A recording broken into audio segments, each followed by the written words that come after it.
Okay, once the stream starts, that is. Oh, hopefully everything isn't too loud. Someone yell at me in chat if it's too loud. Hang on, I'm gonna post this on Snapchat. That's a little weird. But, hey man, last time I did it, it got me, Last time I did it, it got me people... if I could speak English, it got people to watch.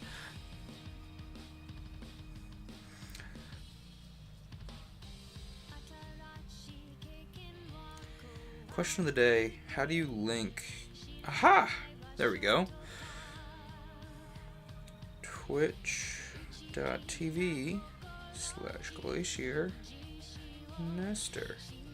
Also, I probably just... And go! I didn't say Google. Rude. There we go. If you Google Glacier Nestor, I'm probably the first thing that comes up, actually. Aha! There we go. Attached to Snap.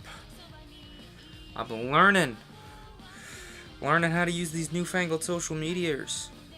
I'm gonna send it to a couple people too. I hate when people do that. Like, you send it to your story and then send it to people, but hey man, people who might be interested. I'm just gonna send it to the Fight Club chat, actually, rather than sending it to people individually. 'Cause, you know. Anyway, actually, I might want to send that. Shoot, I should have sent that to Small Vaporeon and Saljexicon. Would have been a good idea. Oh well. If you guys really, I hope people come to watch. I love streaming Osagao. It's a good time. So now that we've gotten all that out of the way, and my OBS is a little unhappy with me. I've dropped 33% of my frames. I may have to go complain at my brother. I'll text Jason and tell him to bump down the quality. If I can click the right button. Oh, don't you love it when I don't actually start the... Could you bump down quality on your videos?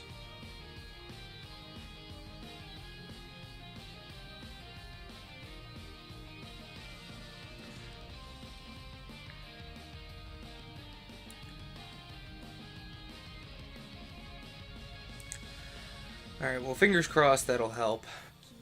Okay, so we have to figure out which save we left off on. Question of the day. I'm a little tempted to go look at my stream VOD. Actually, I'm going to do that. I'm going to go find the stream VOD on my computer. That's today's, so... When was the last time we played Osagao?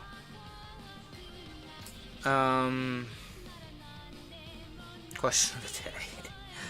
Oh man, might be easier to just go... Well, actually, we'll just go look at the most recent stream.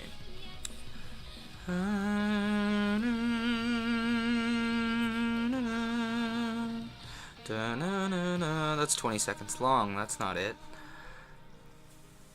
My brother has texted me back. What's up? He says, I guess. Well, real nice of you. I mean, at least he considered it. No. We'll just try this one? No, actually. I don't want to, like, have to skip or anything. Let's go to my videos and look at the last time we played Osagao. What did I call the stream? Continue route part 1. $5. I get an ad on my own video, but not one anywhere else. 500 internal server area. Wow. I got an angry YouTube message from YouTube itself. That's kind of impressive, actually. Things I should have done before the stream for 500, Alex.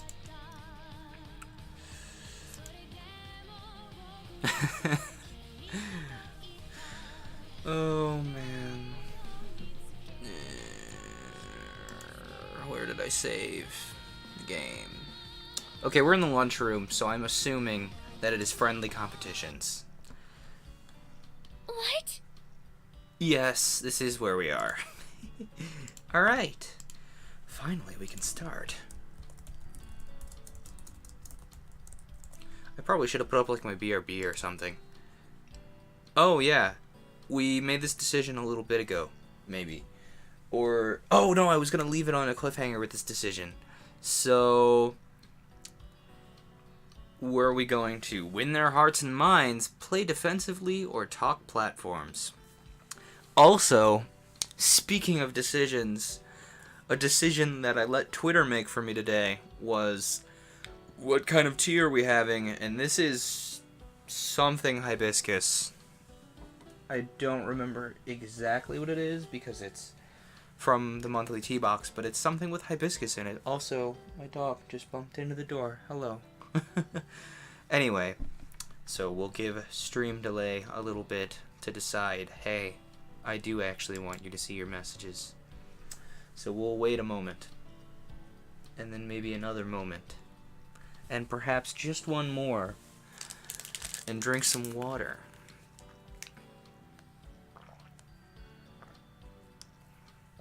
Because, you know, water's good for you and stuff. I left my water bottle at one of my friend's houses when we were playing board games the other day. And I'm a little upset about it. Because, like, I've left 2 water bottles places now.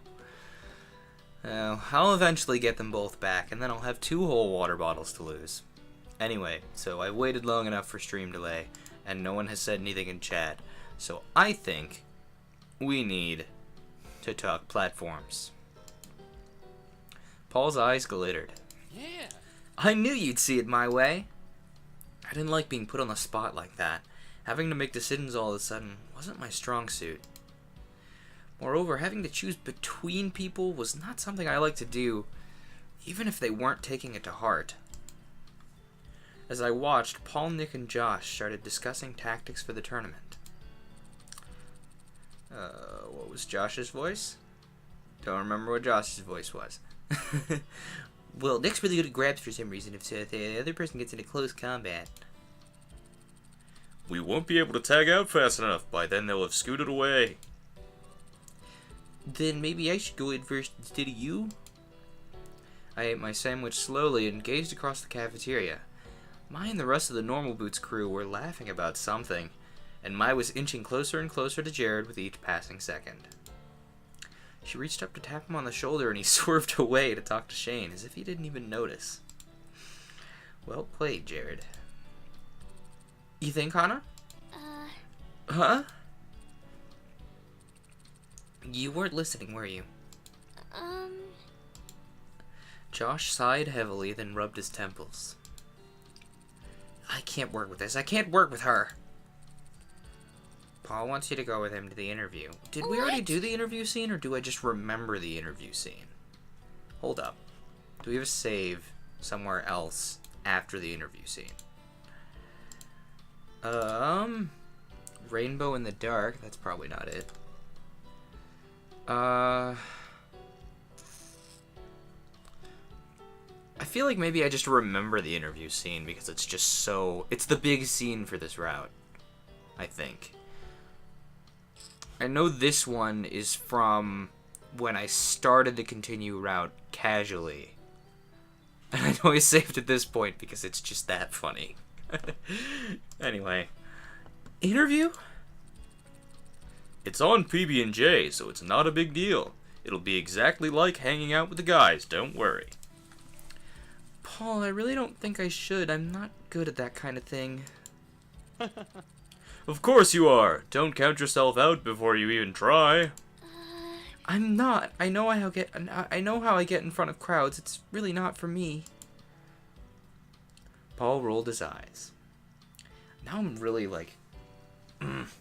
Now I'm thinking about it. I'm like, we've done this before. It's gonna bother me if I don't look. So we played Exogenesis and then Exogenesis plus Continue Route Part 1. There we go. That's what I was looking for.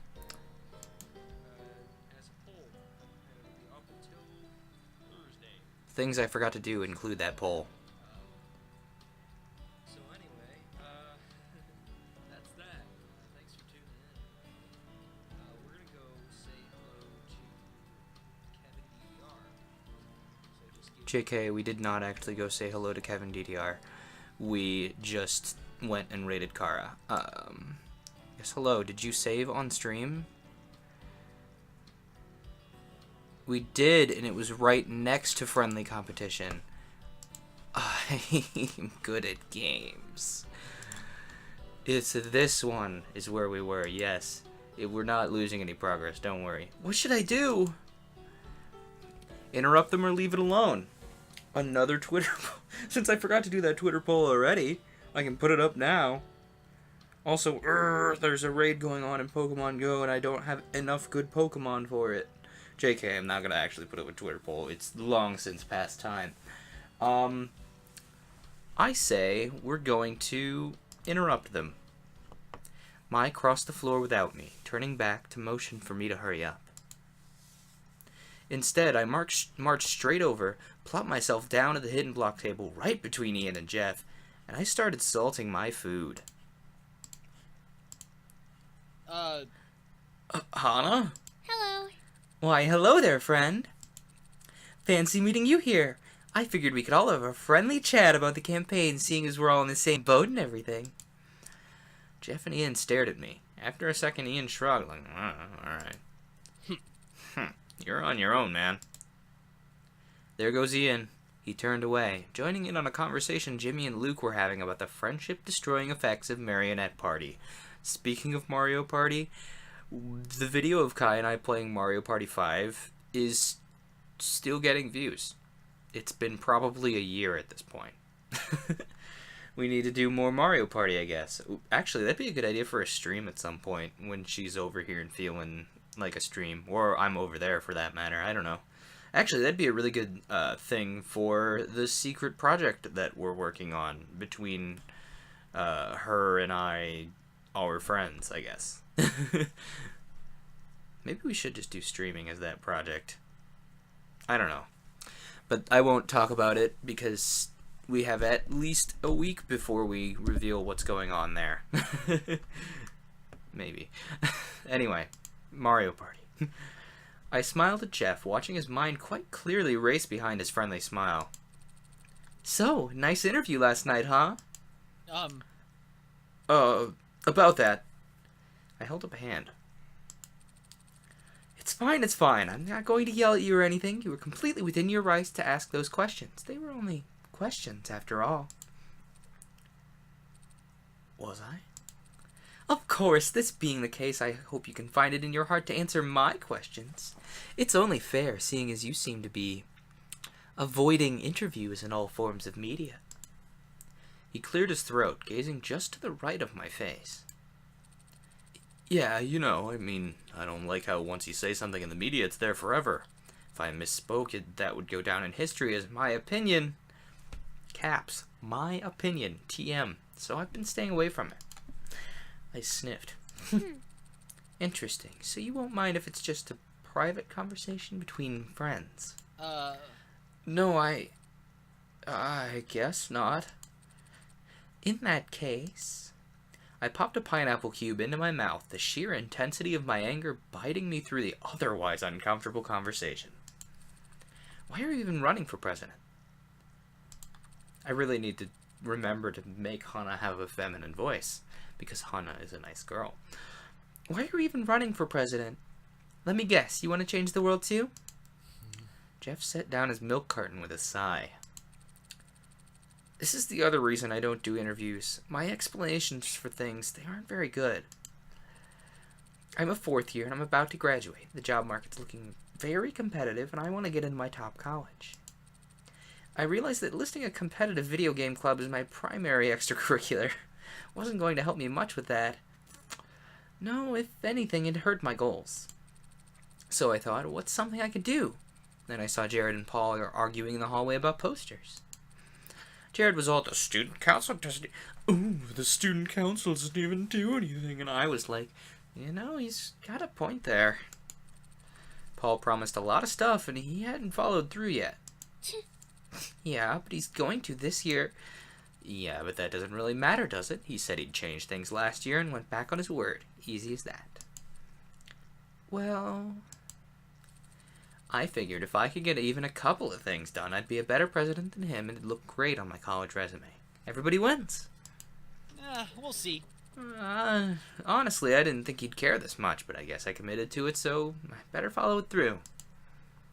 Jeff shrugged and took another swig of his chocolate milk. I stared down at my food. Maybe it was the matter-of-fact way Jeff explained it, but I felt like I couldn't be mad at him anymore. He didn't have as good of a reason as Paul, but he was still trying to do his best for the student body, and nobody said you had to go into leadership positions selflessly. No, it might be impossible to be totally unselfish. Maybe it was better to go in knowing exactly what you wanted out of the experience. In any case, it certainly wasn't wrong. I was unable to argue with his reasoning, and I kinda hated him for it. Well, thanks then. That's all I wanted to know, I guess. Really? Jeff watched me stand up, surprised, and then he smiled. Well, best of luck to the both of us. He held a hand out for me, but both of my hands were occupied, holding my tray. I pulled my knee up and knocked his hand with it. Likewise. Then, disregarding the odd stares from the rest of the cafeteria, I went back to the Normal Boots Club. Okay, John. You fraternized with the enemy, traitor. Haha, very funny. I made eye contact with Paul, who smirked at me. For the rest of the lunch period, I stared at my food, completely insensible. A date with Paul? I must be dreaming. There's Mai. She's excited. Oh my gosh, oh my gosh, oh my gosh, it's totally him. Oh my gosh, it's him. You look great. You look absolutely gorgeous. Don't worry too much about yourself. Just have fun, okay? Paul's knock came at the door again, and there was nothing for it. I was going on a date. I hesitantly pulled open the door, for some reason afraid of what I would find, but there was Paul, a smile on his face and a buzzingly nervous energy about him. Hey. There you are. Are you about ready to go?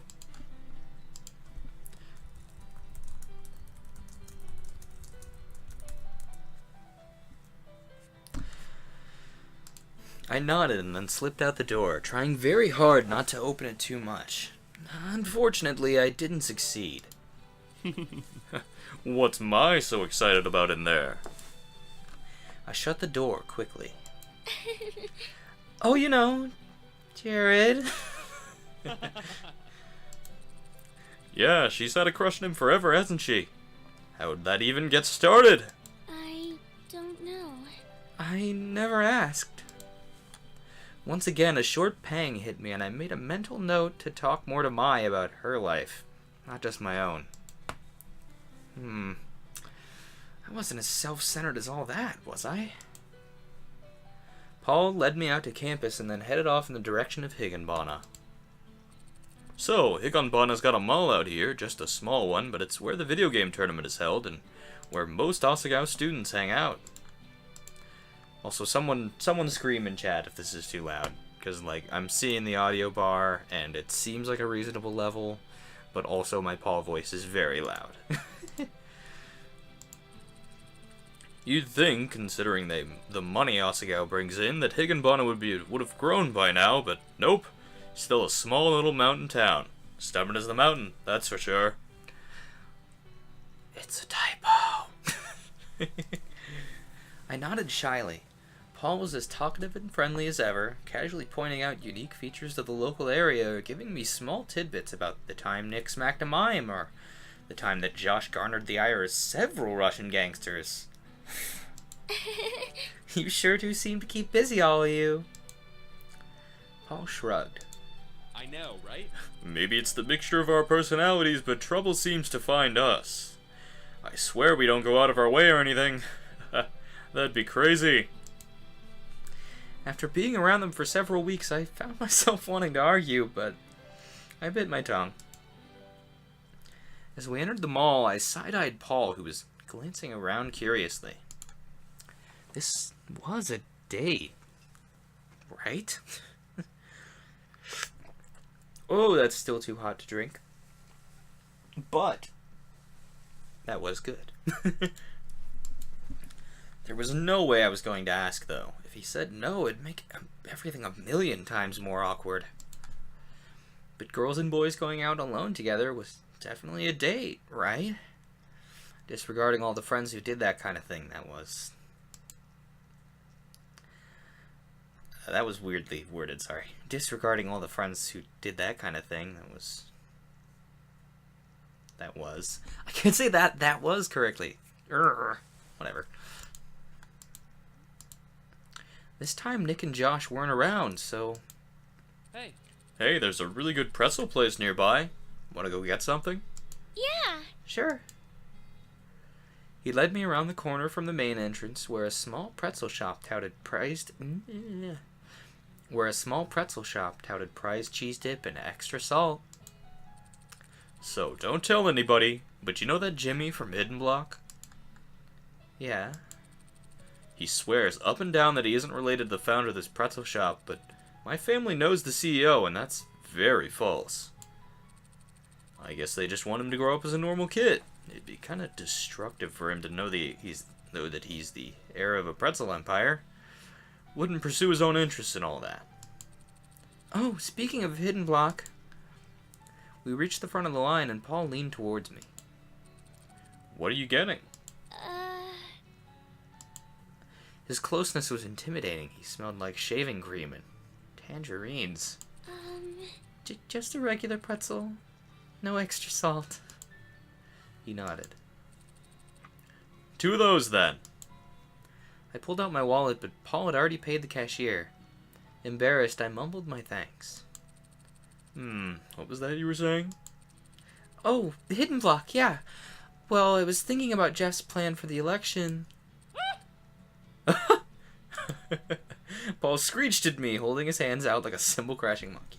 Whoa, whoa, whoa, whoa, hip, hip, hip, hip, hip.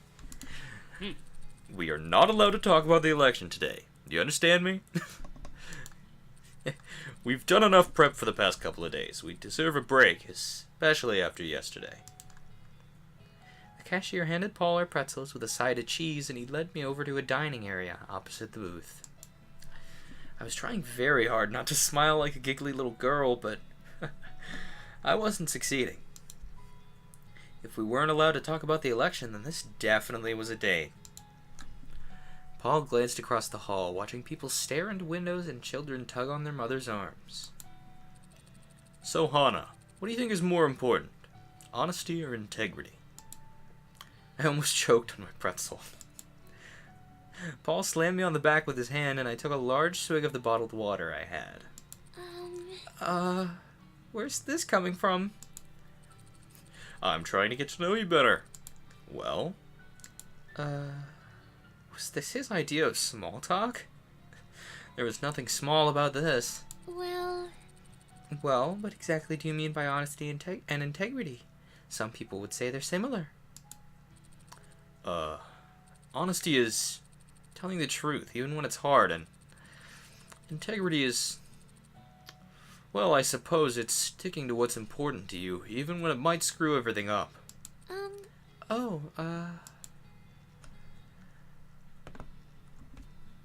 don't know.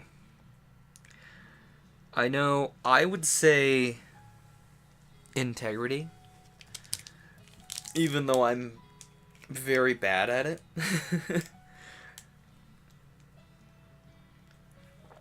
I'm not one to not say something. Like, if I'm not one to say something different than what I mean, I guess.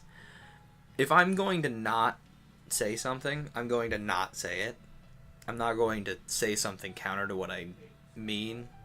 Although there is a big exception to that, and that is when I'm writing essays. If I need something to wax on about to be able to hit a page count that I need during an essay, I will take the opposite side of what I what I actually mean, or what I actually feel about something just to get a page count. But that's about the only thing I will say, against what I'm feeling.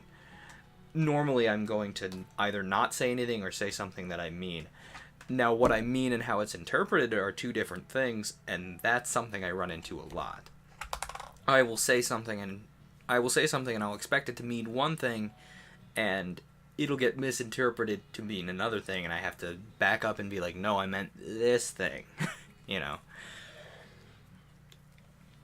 But anyway, I would say integrity, but I get the sense that honesty would be more important to Hana, just because, she struggled with bullying in her past, so saying the truth is something important to her, while acting the same way as you mean would also mean a lot to her, because she struggles with that kind of feeling of I'm not sure what to do a lot. But I think I'm going to say honesty just to humor Hana, I guess. That makes sense, but then how does honesty work? What? Can you lie without speaking? No? Wait, yes? Wait. Why are you asking me these questions? I feel like I'm training all over again. Paul sighed. Just like that. Sorry. I didn't mean to make you uncomfortable.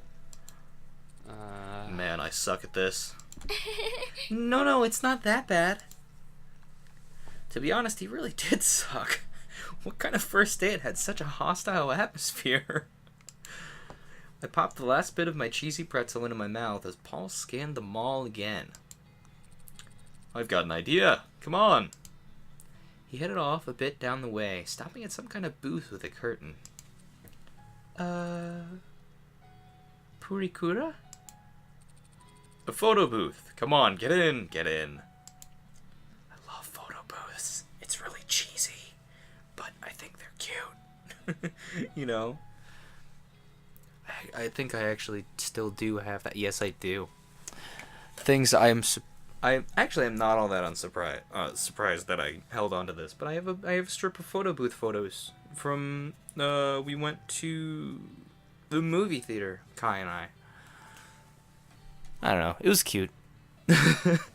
And she went to like kiss me, and I was like, "Oh." I didn't get it, and then I got it, and I was like, "Oh." So the second picture in that thing is a little confusing. No, I don't have those anymore. Shoot. I thought I had a different set of pictures from when I was much younger and hanging out with a different person, but I don't have them anymore. I thought it was in my nightstand, but I actually had the good sense to throw those away. I'm really bad at throwing away like small mementos from just generally anything, but also more specifically from past relationships. Like, I just find stuff and I'm like, why did I keep this? There's a lot of that from I won't go into it. I'm digressing a great deal. But anyway, we're in the photo booth. I slipped inside the booth, and after a few seconds, Paul joined me. It was quite small inside, and we scrunched together just to fit. The machine slowly kicked up, choices flickering across the screen. Single, couple, group. I leaned forward and clicked the couple option, a small ripple of pleasure creeping across my shoulders. Like, yeah, I get to pick the couple option. Get ready for your photos. 3, 2... What? Crap, I'm not even in the... crap, I'm not even in the frame. Come here. Paul wrapped an arm around my shoulder and pulled me closer towards him. I looked up at him in shock and... Click. Quick, make a face. Right. I scrunched my hands up against my cheeks and puffed them out, while Paul buried his face behind my head. Look at your face. My face? You can totally see up your nose in that one. The photos came out wonderfully, and Paul split them in half and gave one to me. Here, something to remember your wonderful president by. Someone keeps touching my door. It's distracting me. He winked. Remember, you're not going anywhere. You never know. I'll flee in disgrace when I fail the election. Oh, we're not allowed to talk about that, remember? Oh man, what's the point of setting the rules if I can't even break them? In the end, we had a great time. Paul stopped asking me those weird questions, and instead we window shopped. Frequently, I went into a store, and Paul vanished from my side. I'd search all over for him just to find him hiding behind a coat rack or the like. I wasn't sure why he was doing it like that, but if that was his way of flirting, I wasn't gonna complain. I was happy just to spend time with him. By the time we made it back to Asagao, it was well beyond curfew. Paul and I were forced to dart from building side to lamppost to avoid detection, giggling all the while. Shoutouts to Boxing Club. Go, go, go! We sprinted up the way to Primrose House, and oh cool, Proto Magical Girl's playing a game on Twitch right now. So we'll maybe drop by and say hello to Proto Magical Girl. I like her streams, they're nice. Anyway, yes, we sprinted up the way to Primrose House, and I flung the door open. To my surprise, Paul followed me in. I turned to shoot him a questioning glance, and he grinned. Oh my. Woo! What kind of man would I be if I didn't walk you all the way home? Panic struck me. I nodded and led the way up the staircase to the 3rd floor. He wasn't going to kiss me when he dropped me off, was he? I'd never kissed anybody before. I didn't know what to do. And I definitely couldn't do it out in the hallway where anybody and their pet dog could walk by and ogle. Suddenly terrified, the conversation stopped and we walked down to the... Suddenly, the conversation stopped and we walked down the hall to my door in an odd silence. When we reached it, I turned to face him, blushing furiously. He smiled down at me. Thanks for the fun time, Hana. No, thank you, and thanks for the pretzels. They were really warm. Paul nodded. Alright, see ya. Then I'll see you tomorrow at our next meeting. He turned and started off down the hall, but I balked. That's it? Beautiful. Best choice of words. 300 out of 10. Paul stopped in his tracks. What's it? You're not gonna kiss me? Oh, so forward! Hana, good job. I believe in you. Absolutely dying now. I could only stare at the ground. When did I become so forward? When did I become so brave? Kiss you? Why would I do that? No, Paul! Paul, no! Don't do this, Paul. I froze. I wanted to die or transform into a rodent and crawl into the crack that separated me from the sanctuary of my dorm room. But Paul was staring at me and I had to answer. Because this was a date? His eyes widened. Oh my god. Oh my god. No, this wasn't. I could see why. Oh no. Tears pricked my eyes and I blinked rapidly. Paul, no. No, Hana, He glanced around, then approached me again and lowered his voice. I wasn't trying to date you, I was just trying to get some of your mojo. What? You were trying to get my mojo? Paul nodded solemnly. The interview last night, I thought it was a complete utter disaster. I was furious. But when I went back to the dorms, I was stopped by people who complimented me on it. They felt like they got to know me more than ever before, and your stuttering answer to that last question made them feel for us, for the campaign as a whole. See, you've just got this thing about you, something that attracts attention, and you're all warm and comfy and real all the time, you know? I'm not good at that, just not yet anyway. So I was hoping to get it from you. I struggled hard not to shove him away from me.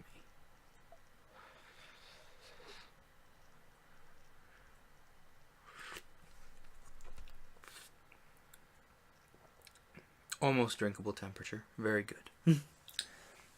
I don't know. I don't know how I feel about that yet. Feelings will develop throughout the stream, I think. I struggled hard. Yeah, we just read that. Here, I thought he was genuinely interested in who I was, but instead he just wanted something from me?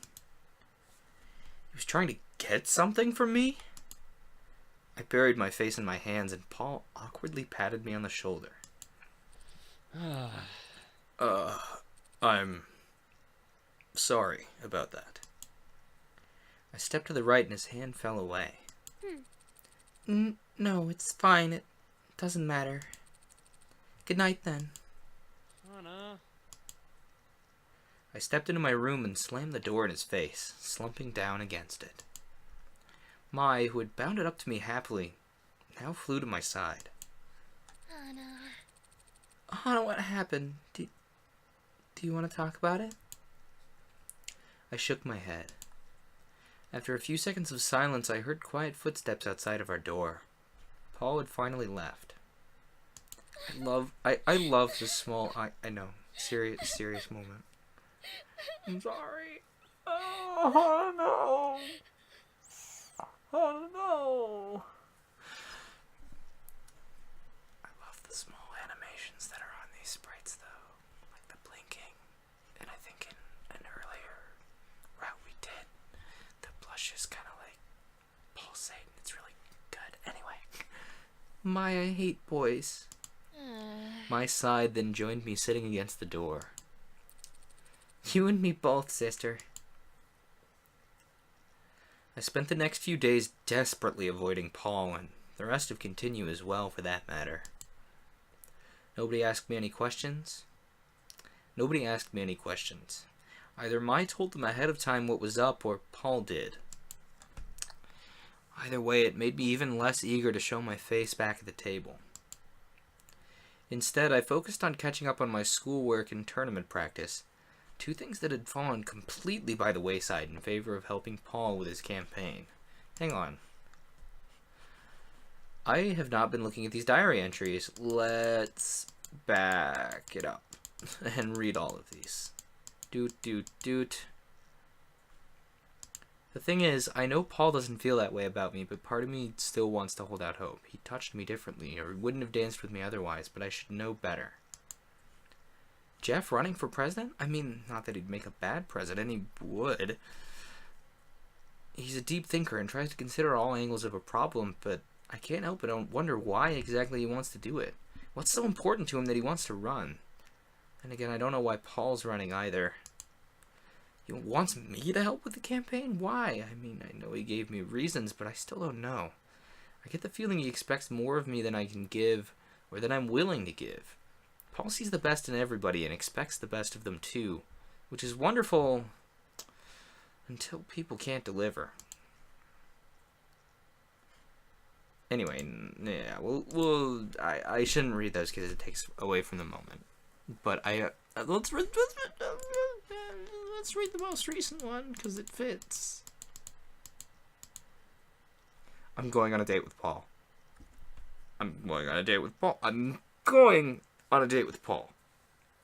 Holy cow. Never mind. Me, a date with Paul? Of course that would never happen. Why on earth would I ever believe something like that could happen to me?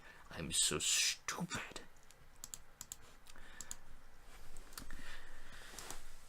Both were just 3 weeks away, and I was getting increasingly nervous.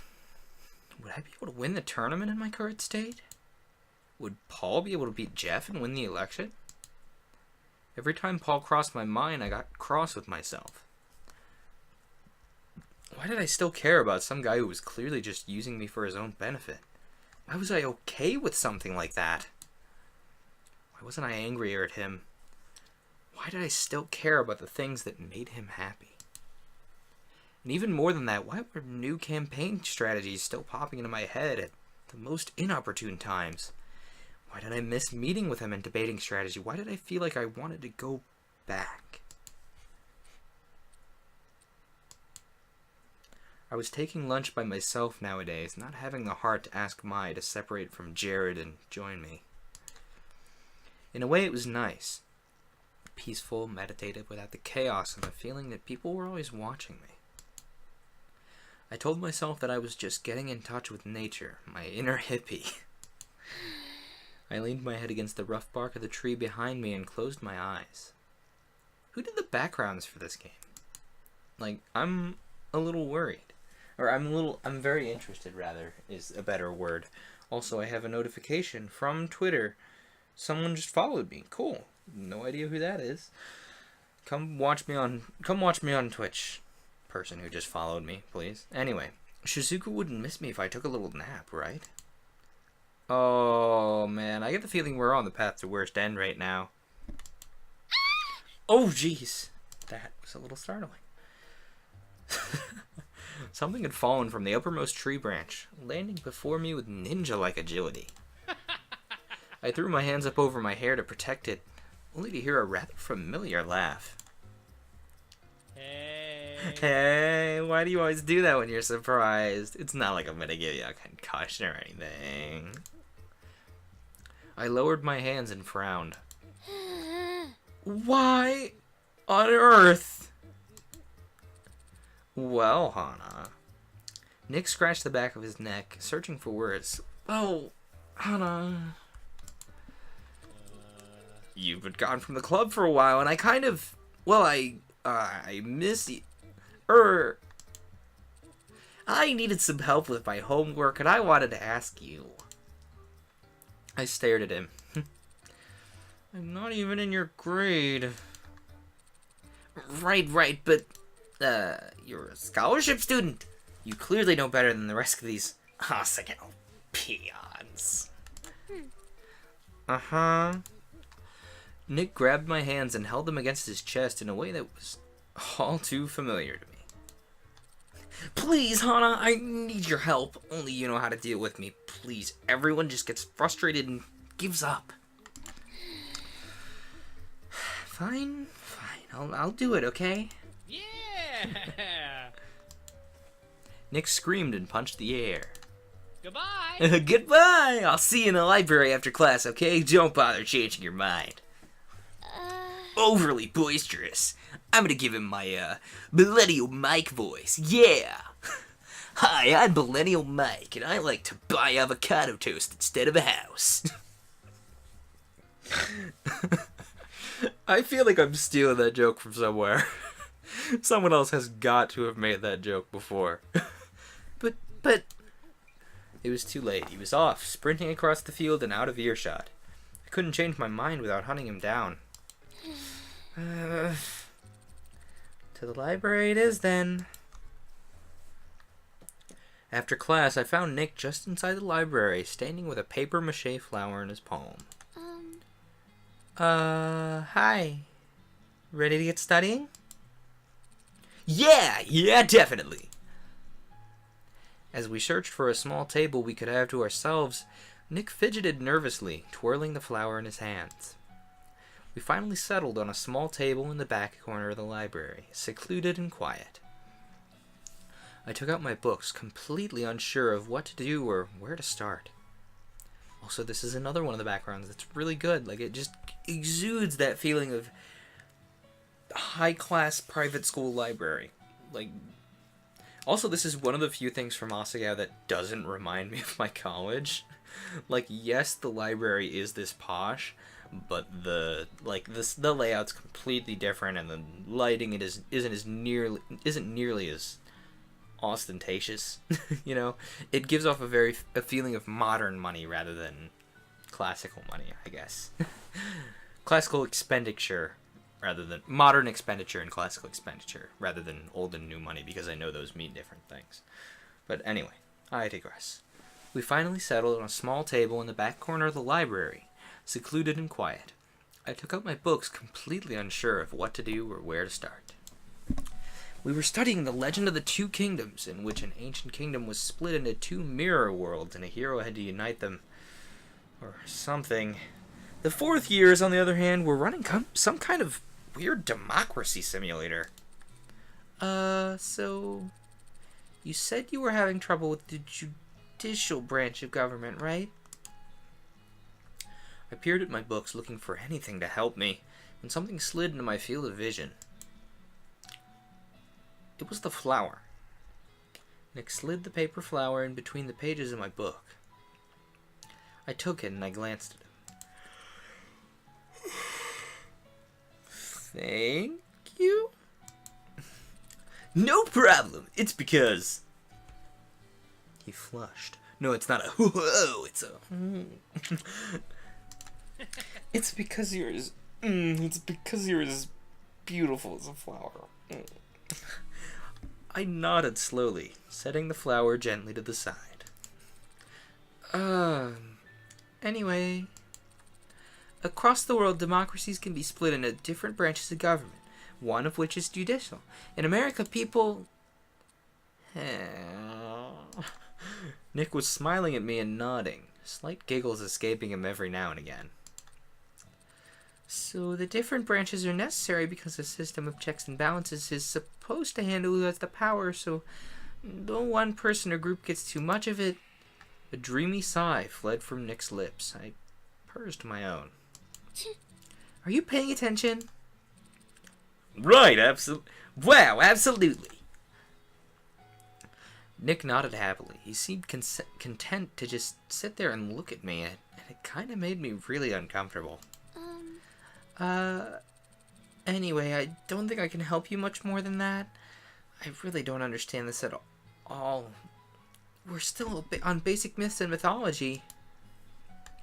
Nick sat up in alarm. But I need help with my math. I shook my head quickly, stuffing my books into my bag.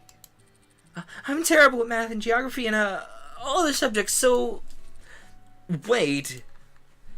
Nick grabbed onto my jacket sleeve just as I was about to leave. Wary, I turned to face him. So... I wanted to ask you.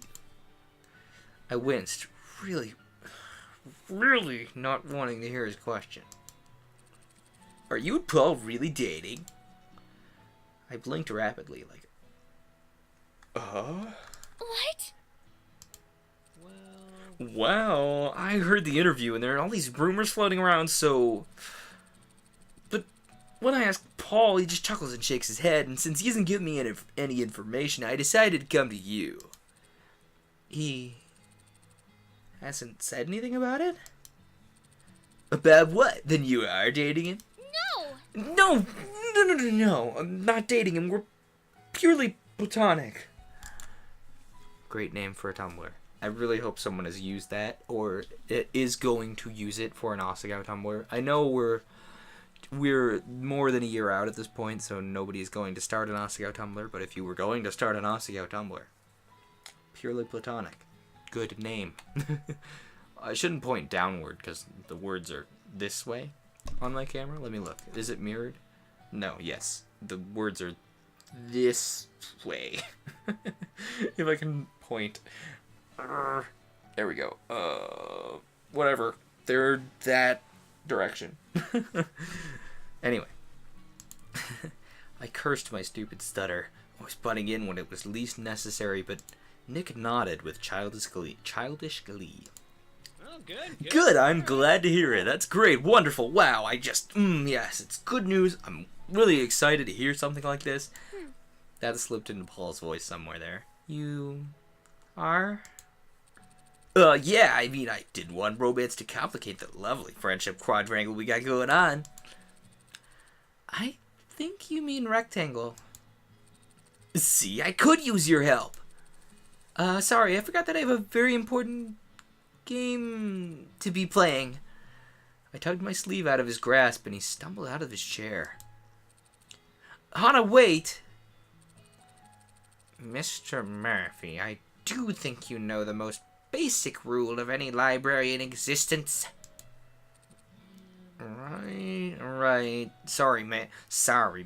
Ooh, I don't know. What was that voice? What was that voice? Where did it come from? Where did it go? It's definitely not Cotton Eye Joe. I sped out of the library, a smile tickling limit. English is my first language. I sped out of the library, a smile tickling my lips. If Paul hadn't told anybody, that meant my humiliation was only known to me and him. All the fears I had, all the reasons to avoid the group, they had faded into the background. As horrible as it would be to face Paul again, I was ready to do it. It was time to get back into the game. The next day I stood again in the lunch line with Mai, gathering a motley assortment of fruits and vegetables on my plate. It's not going to be weird, is it? I mean, I told them you were having lady problems, which is true in a way, so I doubt they're going to go asking you a ton of questions, but you know how guys get all squeamish about that sort of thing. I nodded. Despite the fact that Paul hadn't told anybody, I was still terrified about facing the club. No, if I was honest with myself, it was with facing Paul. You knew exactly why I had avoided him for almost a week. The election was drawing nearer and nearer, and as the pressure ramped up, I had vanished. What a responsible campaign manager.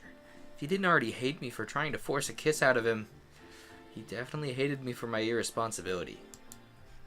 Still, part of me was a little bit mad at him for trying to use me the way he did. I latched onto that thread of anger, using it to power my shaking legs toward the normal boots table. Let's see what the diary entry has to say. I like this diary entry. Also, we have 5 tournament points.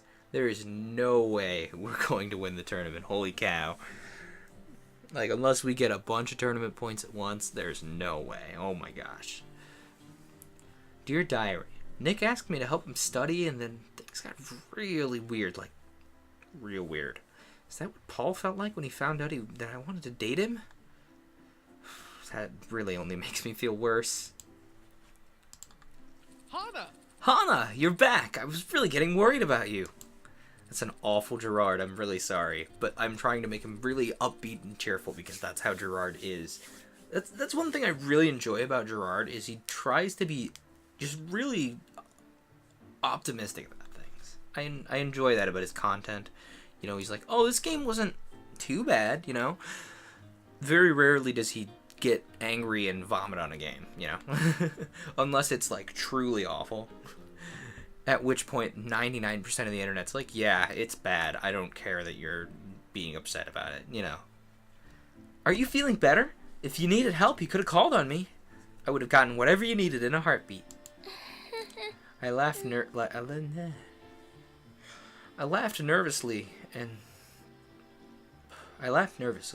Gerard's kindness had put me at ease, but the fact that he brought up my absence first thing really made me uncomfortable. Thankfully, as I glanced around the table, I realized Paul, Nick, and Josh were nowhere to be found. Was there a meeting I didn't know about? All the better, then. Thanks, Gerard. How's the search for Princess Pumpernickel?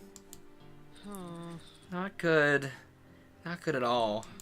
All right. But it's just a matter of time before I find her. She can't hide from me forever. Gerard beamed at me, and his optimism was infectious.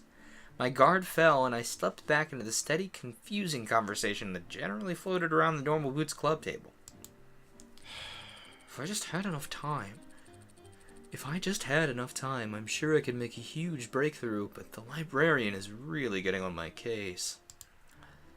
And now Mr. Saitama is withholding permission to use the theater stage, which I got from him ages ago. Ugh, none of my actors can take time off from class to prepare, which I get, but at this rate it's going to be a disaster. I slurped my noodles, eyebrows raised. I wasn't the only one with problems, it seemed. The rest of the boys were too caught up in their own situations to have spared much of a thought for my well-being. All except for Gerard and Uh, PPG. Things going well for you? It was an innocent question, but the quirk of his brow made me feel he was getting at something else. I am trying to put it behind me, I think. Oh, really? I mean, oh, really? I glared at him and he smiled. Well, not that it makes me happy, but, you know, I was kind of wondering whether at some point we could... Hana! Thank you for the save, Paul. Last thing I needed was some PVG salt today. Hands grabbed my shoulders and I jumped 3 feet in the air, flinging them off me. whoa! Whoa! Intense! Hey, Hey, PBG, soccer going good? Yeah. Anyway, Hana, I was hoping I could talk to you privately about something. Horror shot through my stomach and I bowed my head. There was nothing I could do. I had to accept my fate. Sorry, PVG. It's fine. Don't worry about it. I got up and followed Paul from the cafeteria, feeling eyes watching us, all the way out the door.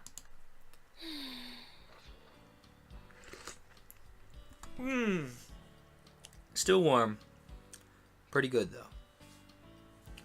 You know what would be really good if you took the hibiscus from this and put it in a green tea rather than like I think this is lemongrass. Like, don't get me wrong, no roast to lemongrass. It's all right, but this would pair much better with a green tea. Actually, this would pair really well with either a white tea or I think yellow tea. One of those two. There's a reason there's a lot of fruity white teas. You know, they pair well.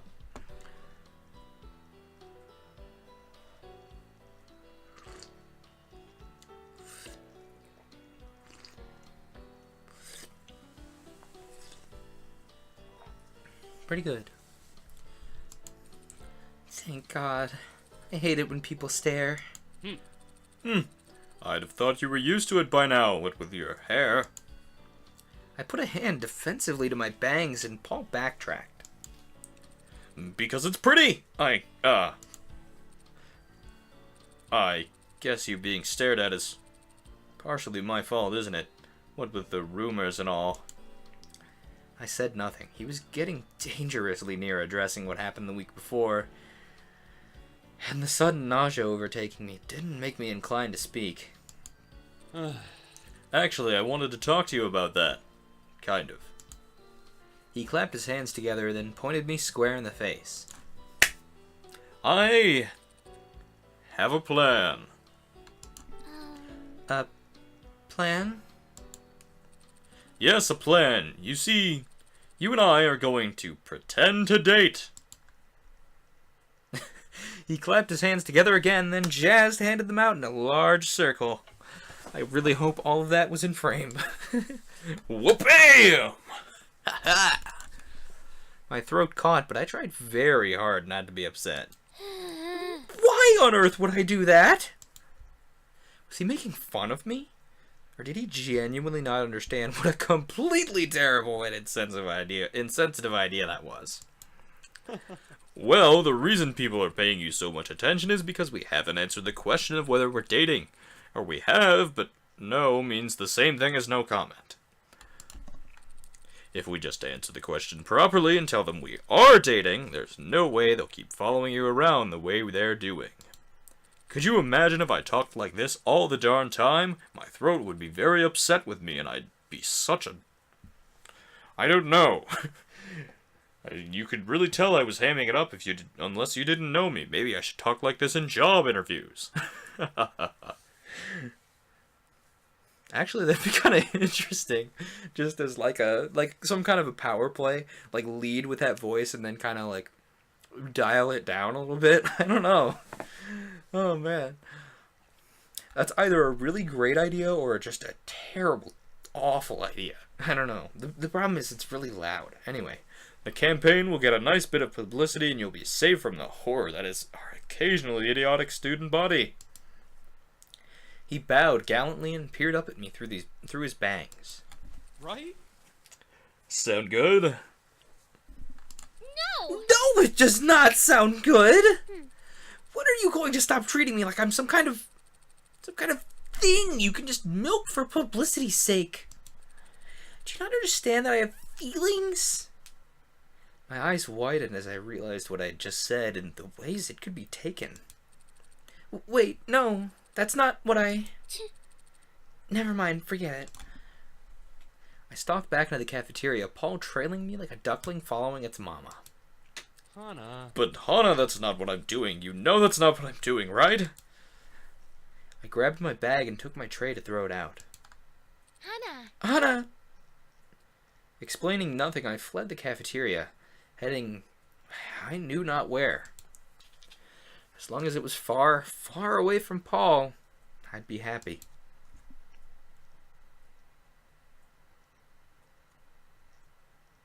Chapter 4. Oh, intensity. How much? Oh, I need to plug in my phone. Just noticed. It wasn't long before I found myself in an actual place instead of wandering the halls endlessly. I stepped into the library and meandered through the shelves, mind racing. Had I overreacted? Was Paul really being a jerk, or was I being too sensitive? It took such a level of either complete disregard or complete stupidity to ask me something like that after our misunderstanding. I couldn't fathom it. There was no way he could have done that with good intentions. That's where you're wrong. You know? Never mind. As I switched from one aisle to the next, my steps slowed. I traced my fingers along the back spines of the book, looking at titles. Guide to the Internet for Supremely Dumb People.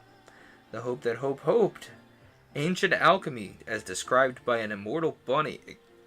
Excuse me? An immortal bunny.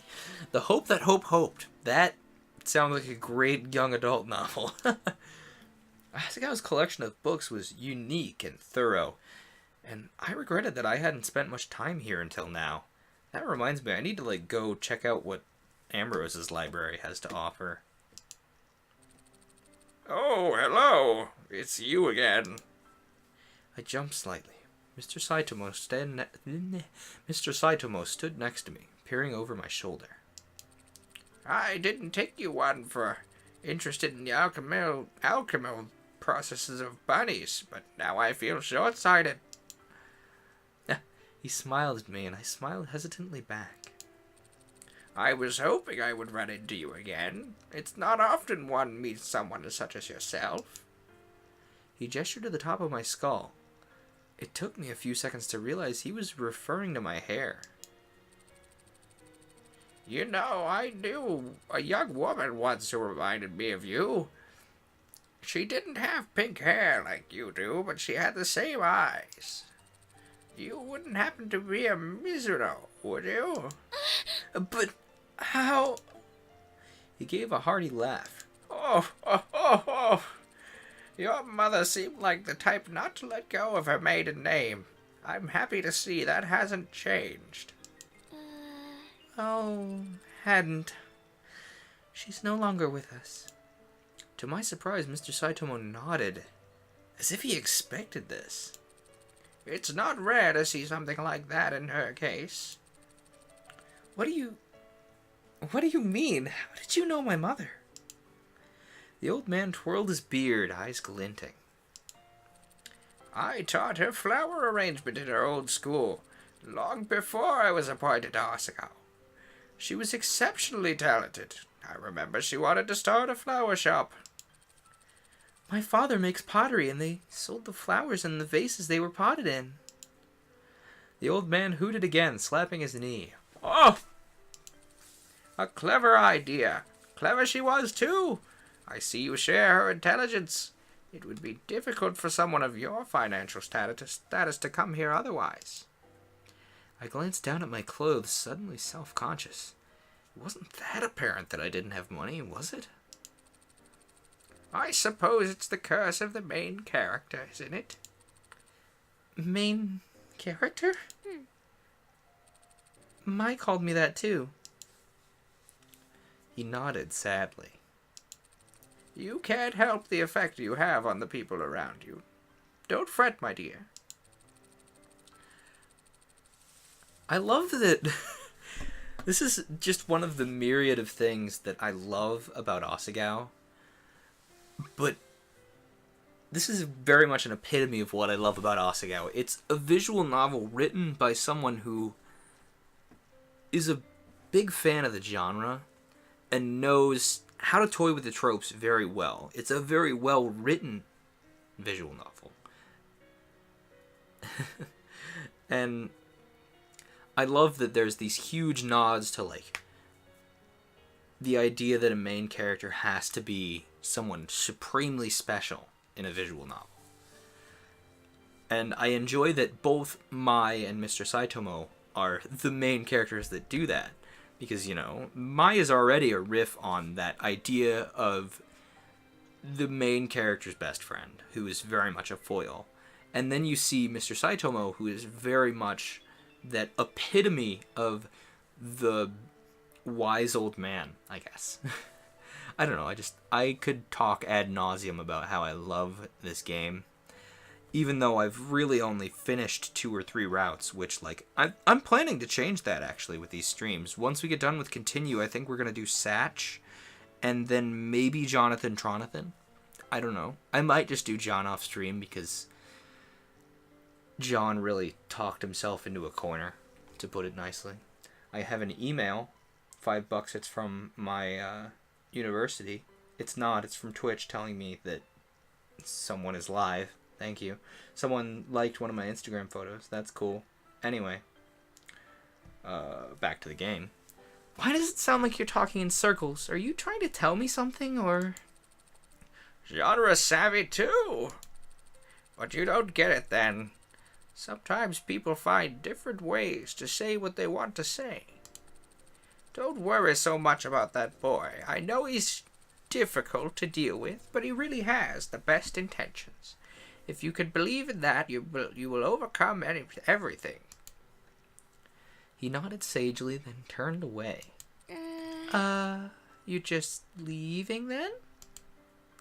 He crept slowly away, resembling a toad or maybe some small green imp of a sort. I frowned. Whatever his motive for approaching me in a library to deliver cryptic information regarding something he had no way of knowing just happened. I mean, his advice was sound. I had, after all, refused Paul's offer, and that should be the end of that. The least I could do was show up to the meeting after class. If I didn't do that, I might as well leave the campaign. Bitterly, I shoved the books as far back in their shelves as they could reach, smiling when I heard the satisfying clunk of the ends hitting the wood. There were only 2 weeks until the tournament and the election. I could last until then.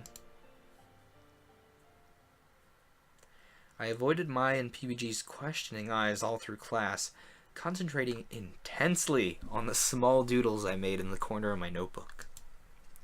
Only one person had seen the whole thing coming and therefore accepted my odd behavior. John, of all people. When I made eye contact with him, he nodded at me, a sympathizing smile on his lips. Then he looked away. Finally, class was over, and I pulled on my backpack. The end of days had come. It was time to swallow my pride. Seeing the grim determination on my face, Mai frowned. Are you sure you're going to be okay? Don't worry, Mai. I stretched my neck and then grinned. I'll be fine. I should actually stretch. It's been an hour.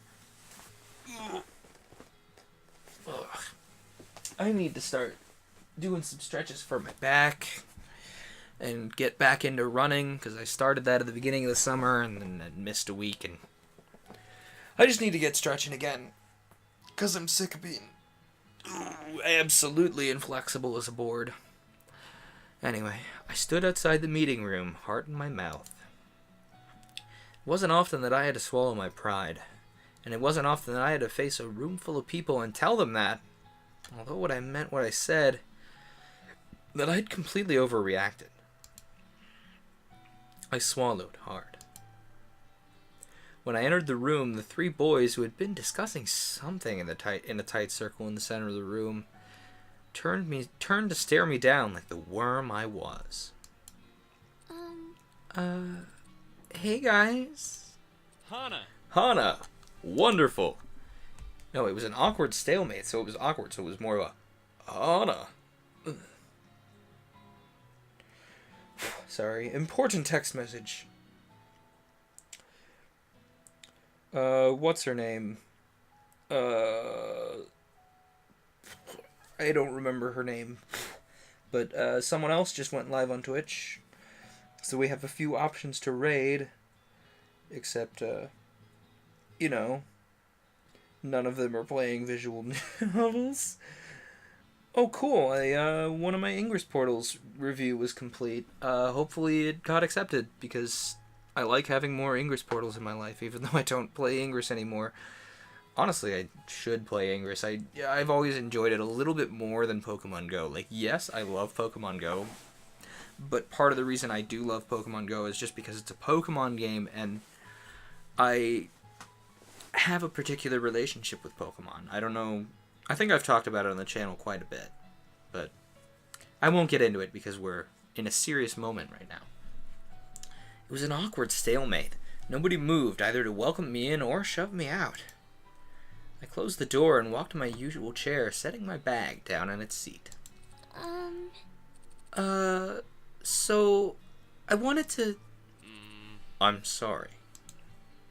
I stared at Paul in surprise. Sensing the tension in the air, Nick and Josh stepped out of the room and gave us our space. I'm surprised. Usually Nick and Josh in this game do not read the room. Really? You're sorry? Shoot. Speaking of reading the room, I need to finish that Asagao thing. So, one of the big things for Asagao that I write for is the Asagao Super alternate universe, where everyone in Asagao is has a superpower of some kind, and it's a fun time. And my character is cryokinetic because duh, but one of my Asagao pals, Monty Beth, wrote something with Aaron as practically a favor. Well, I sent her an ask and she humored me. So she wrote something with Aaron, so I'm writing something with Monty, and it's been interesting, you know. I wrote a lot. I've written 3 or 4 pieces with just Aaron and Mai, which also is weird because I'm used to Aaron and Kakusu being a couple, and like Kakusu has so little interaction canon that I practically had carte blanche with the character. But writing Mai is a little bit more difficult because she's very important. She's a very important character, and so you know a lot about her.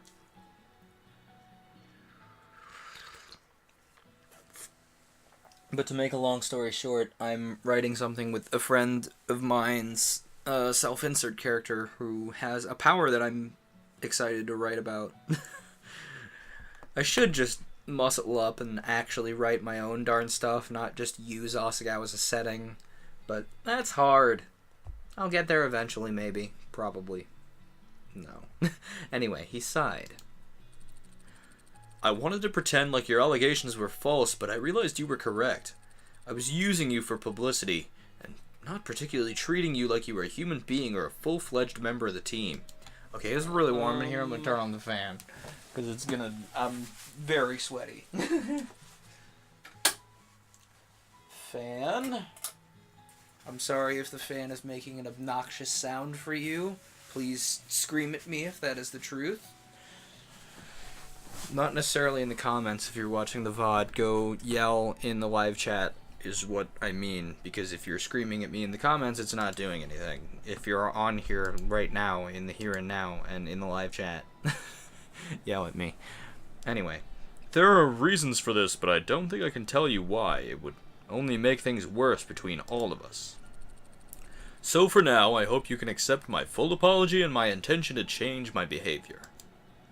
He bowed at 90 degrees in front of me, and I threw up my hands. Please stop this. Stop. Straighten up. Stop. He was acting like an actual politician towards me, like we weren't even friends. I physically grabbed him and straightened him up, like, no, stop bowing. Sit. I pointed at the teacher's desk, and he obediently sat on its edge. Paul, look. I know the election has been putting a lot of stress on you, but you've got to live life outside of it, too. I know I do. You don't have to tell me this. Are you sure? I think I do. You've been relating everything back to the election. I haven't heard you talk about the tournament or your classes in weeks. I don't even think Jeff's got much of a leg on you, to be honest. We're clearly in the lead with all the publicity stuff we've been doing. That's what you think. I disagree. Most students seem disinterested in the election at best. If we could just make a way to get them... If we could just get a way to make them active participants in our name... He started and I jumped. I've got it! Nick, Josh! Nick and Josh burst through the door of the classroom and looked from me to Paul. Yeah. Let's have a date auction! What? A date auction? What do young people care about? If online auto-completion searches are to if online auto-completion searches are to be believed, they care about one thing: romance. I'm sure you could put that differently. Right now, Asagao is against romance, but if we can find a way to make romance approachable, to make it fun and turn it into a fundraiser for the school, well, I'd say it's a win-win. I stared at Paul in shock. He heard absolutely nothing I just said to him, and I couldn't tell whether I found his relentless drive annoying or adorable. Certainly it was awe-inspiring, if anything. I doubt I could make any guys compete in a date auction, but that's where you come in, Hana. I need you to gather all the girls you can, from your dorm or your classes or wherever, as long as they're girls and students at Asagao. Rally together the army! This will be my final play! This is actually a really good idea. Like, just generally as a fundraiser. Who is ringing my phone? I have 3 whole emails, 2 of them from my university. Thank you. But no thank you. I will come back to that later. Pro Jared is playing Final Fantasy 12. That's cool. I'll consider that. Nick and Josh politely clapped. I wanted to crawl into a hole. But there was, again, nothing I could do. You'll do it, won't you, Hana? You'll talk to the women folk for me? Over my dead body! Or, I can see you're not going to let this go. Hold on. While we think about this decision, I'm going to be right back. So you guys can have some time to consider whether we should say, over my dead body! Or, I can see you're not going to let this go. So, I will be right back. Y'all, consider that decision and speak in the chat for me.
Hello. Hello. I see no decisions made in the chat. Gosh dang, I gave you guys one job. We're gonna say I can see you're not going to let this go because I don't want to be indignant about this. This this sounds like a fun idea. I can see you're not going to let this go. Paul nodded eagerly, the fire of 7 horse-drawn chariots in his eyes. That is a wonderful sentence. I sighed. I'll do it. I'll do it. Hana! Paul pulled me into a hug. Nick and Josh balked, and I flushed. Alright, sorry. Professional distance. Paul pulled away, and I took 3 steps back from him. This is a good face. I like this face that he's making. Then I'll get going? We'll have it this Friday. That gives me all next week to work on my speech. Or prepare for the tournament, right? Mamma mia! Oh, man, that's the day after, isn't it? Wow. Don't worry, I've got this. I've totally got this. I closed the door with a sigh. I love this crying party poster, and I would bang it on my wall if it existed in a big size. Like, seriously, I love it.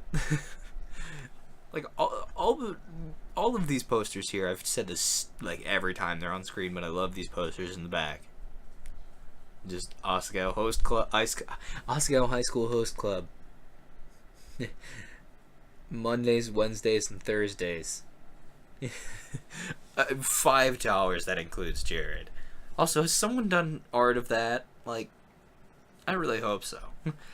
Suffice to say, that was not at all how I expected that situation to go, but then when it came to continue, things tended to happen that way anyway. I told Mai about the plan that evening, my head bobbing from side to side like, I can't believe they've done this. I don't know how I'm gonna tell everyone, though. Isn't that a weird thing to do? I don't want them to feel like pieces of meat. The more I thought about the date auction, the more I realized it could be harmless and maybe even fun, but I wasn't sure how I was going to be able to get around the knee-jerk reactions of a charity auction. It was squicky. Okay, word I have not heard in quite a while, but should be in the more common use. Squick. It's that, like, not necessarily, it doesn't well, it's kind of on the same level as rustle your jimmies, I guess.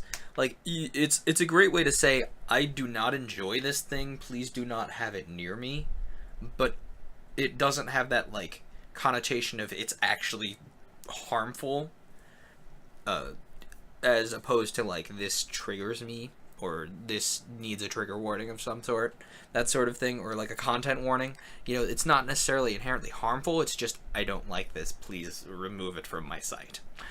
I tend to say, this rustles my jimmies, if I'm like, I find something upsetting, and I should say, I enjoy the use of the word squick as a term meaning, like, I don't like this, it was gross. Get it out of here. You can enjoy it all you like, but gross. I don't know. I'm particular about internet slang that I enjoy, and I get a little too nostalgic about old internet words that don't get used anymore that I like. Like, I very rarely use emojis because they feel artificial to me. You know, they don't feel as truthful, I guess, as an actual emoticon that you type yourself. But that may be just me being me, you know, from the internet I had come up on, you know, if that makes any sense. But anyway, I am digressing a great deal this stream. Mai looked up at me where she was hanging half off the bed. I mean, it is for charity, isn't it? I nodded. Bingo. Then trust me, there's nothing rich people love more than charity. I don't know. Don't worry, I got this. She stood up and moved to the door. What are you doing? Don't worry, it'll be fine. Mai, wait. Mai stuck her head out of her doorway. Hey! Hey! Say boys for charity. Oh my gosh. I'm sorry, I said something over that. We gotta run it again. Hey, who wants to date boys for charity? That's a great line. That's a line I would use as, like, my text tone if it wasn't already PBG going, really? I don't know. There's a lot of good sounds in Asagao, actually. There was a brief silence. Then... Mimi. What? Dating boys? Affirmative. This is a standard high school experience. I am eager to participate.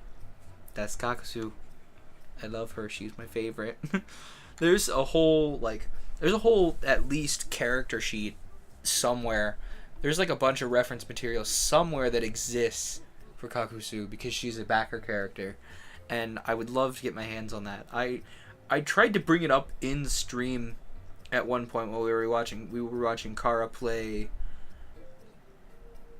Stardew Valley to try and like I want this person's name because I love this character and I want more of it. But it didn't come up. But it does exist. There is more than just what we see of Kakuzu. Mai held up her hands to the clamoring masses and they went quiet. I imagined them staring up at Mai like she was some kind of savior, like little chipmunks. Mm-hmm. Paul, our current president, is holding a date auction. She winked. If you ever wanted a chance for your boyfriend to prove his love for you, or maybe that guy you've been ogling in the gym to casually reciprocate, yes, I'm looking at you, Naomi, then you should all participate. Uh-huh. It's only going to make our academy stronger in the meantime. There was a murmur of assent, and Mai smiled. Bye-bye. Great, then I'll see you all on Friday. Spread the word. Mai shut the door and jumped back onto my bed, a smug smirk on her face. You mean this one? What? How? Not everything is as big a deal as you seem to think it is, Hana. Just talk to people and throw ideas out there. Something will stick. People are more forgiving than you think they are. Things I wanted to say to Hana throughout the entire PBG route for 500, Alex. Things I want to say to Hana every time she starts talking about, oh my gosh, what if no? Every time. Like, this is the epitome of my reaction to Hana. Like, she is a wonderful character. She's beautifully written. She has wonderful character growth. But also sometimes she just starts and you're like, dear, people are more forgiving than you think they are. It was easy for Mai to say. Mai was always brash, loud, set me obnoxious. Even if that was what I loved about her. Things Aaron would say for 500, Alex.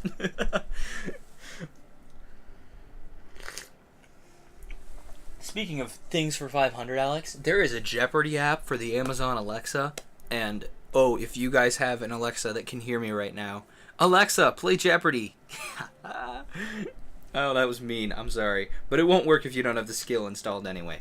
But you can play Jeopardy, and you get to do 6 Jeopardy questions out of the actual categories that are on the show. And I think it's a really good idea, and I kind of want to make my own trivia-based game that is in the same style as the Jeopardy app for the Alexa. And I have the stuff for it. I just need to sit down and code. And that would have been a great summer project for me, like while I was looking for a job, is just make an Amazon Alexa scale. But I didn't have a good idea until now. And also you can emulate the Alexa on your computer when you have developer clearance, which is super nice.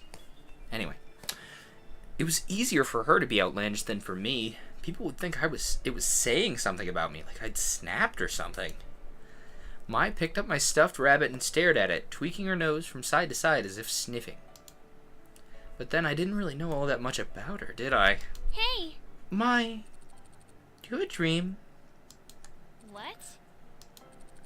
I know you're going to school here because your parents basically made you, but you have a passion, right? Other than Jared, I mean. Well... I guess I do. What is it? Volleyball? Public speaking? Acting? Modeling? Whoa, whoa, whoa, you're giving me way too much credit.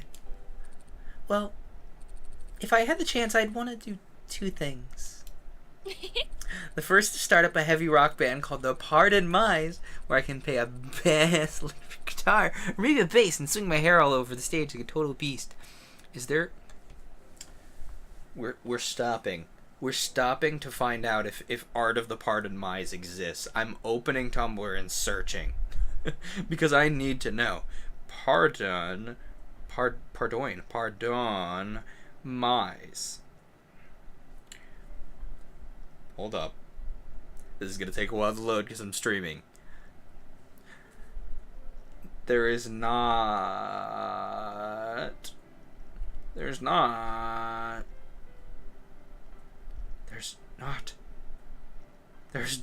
Why is there not? Oh, I'm getting a lot of French posts. Pardon my. I'm not getting any pardon my's. Let me just pardon my's Osagao. I need to know. That search was amazing, but the world isn't ready for it. There is not anything for the pardon my's. Things I need. Art for the pardon my's. Link me in the... Shoot, you guys can't post links in the comments. Send them to the official channel email. glaciernuster@gmail.com. Please. I need it. I need it in my life. I nodded. I can see it. The other thing is, well, I don't know if I could ever really do it, but I always thought it'd be fun to be a writer. Oh yeah? That explains why you were so excited about the letter to the editor. Seriously. Why don't you try applying for the school newspaper? If Continue can have a column, certainly you can do it. What? Me? Oh, no. No, not me. No. I'm not good enough yet. There's no way I could ever do that. I'll keep practicing, and someday when I actually have something to offer, I'll think about it. But... No! She whirled on me, a finger raised like she was talking to a dog. Fittingly, I whimpered. Shouldn't you be practicing for the tournament or something? I sighed and stood, my knees cracking a bit. Can relate. Yeah, I should. Really? Were those your legs? My God, Hana, you're like an old man. I chuckled softly and shooed her off my bed. It was time for me to practice. But as I pulled out my phone, I remembered something Mai did for me a few months ago, back at the start of the year. You should accept. Mai believed in me and my abilities, even when I didn't believe in myself. Wasn't there some way I could return the favor? Something has touched my door. The weekend finally came. I woke with a fear of God in me and rest rapidly. Spoonerisms, folks. They exist. Do you know why they're called spoonerisms? Dang it. I just set myself up for a great did you know moment, and then I forgot the thing I was going to did you know about. The long and short of it is that spoonerisms are called spoonerisms because they were a thing that a character in a popular play did from the 1800s, but I forgot the guy's name, I forgot the character's name, so it doesn't count as a did you know. Upset.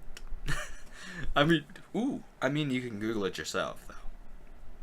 Anyway, spoonerisms aside, I woke with the fear of God in me and dressed rapidly. I was one of the people managing the event after all, and it wouldn't do to show up after the girls who were actually participating. The hallway was already filled with the sounds of girls getting ready in the morning. Smells of straightened hair, fruity perfume, and floral shampoo drifted aimlessly down the corridor. Why on earth were these girls excited about being bid on? Sure, it was a very rare case of dating that was 100% condoned by Asakawa Academy, but then there was the idea that they could go on stage and nobody would bid on them. Ooh. No, I wouldn't do it in 1,000 years. Not even if someone offered to pay me. Hana. Please, Hana, I'll pay you. I'll do anything. Raz, Hi. Oh, also. There's an also.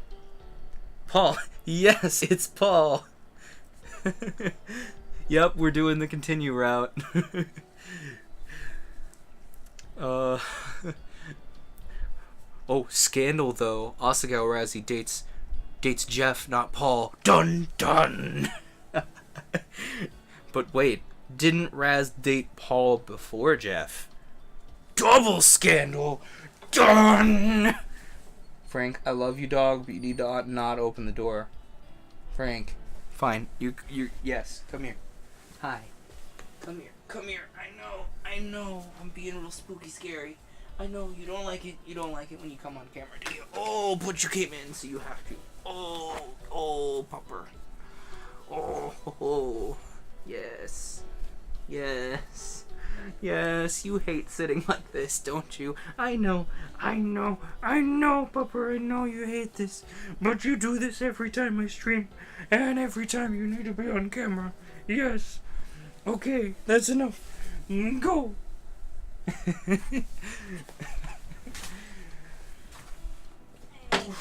Go say hi to Dad.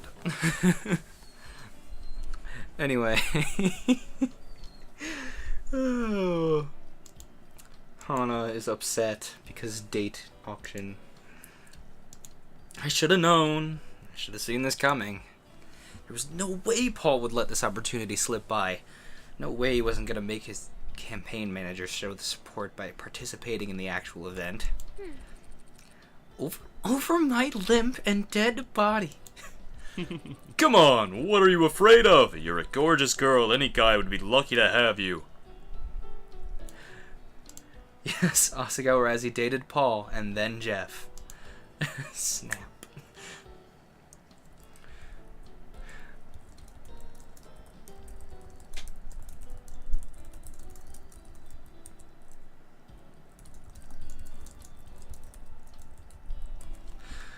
Come on! Yeah, we just read that, sorry.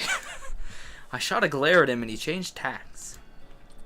We need someone to go first to let the others know how it's done and to put the girls at ease. There's no one else I can trust with this responsibility. Paul!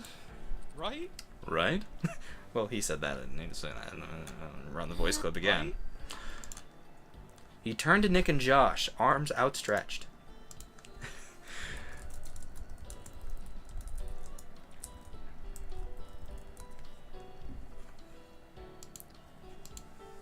Oh, I know that's right. I'm right, aren't I? This is a great idea, isn't it?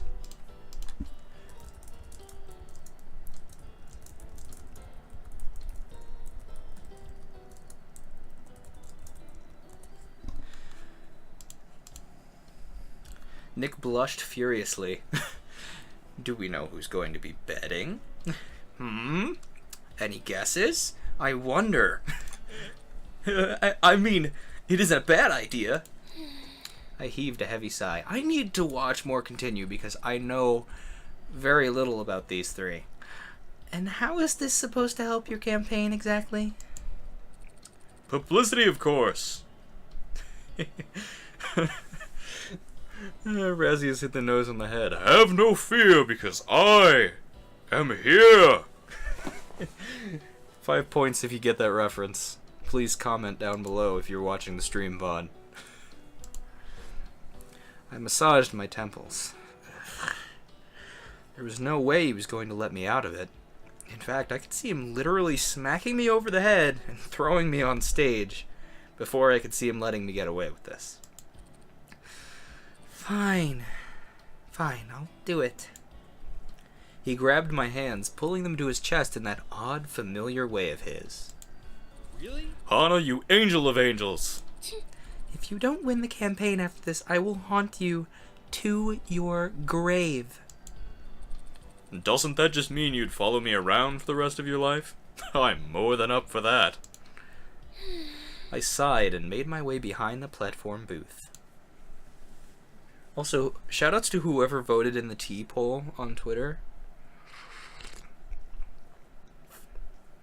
Because I think y'all chose well. This, hibiscus tea is very good. I will have it again at some point in my life. It was a slightly chilly day. The sun wasn't out, and I expected that to thin the crowds, but my expectations were very incorrect.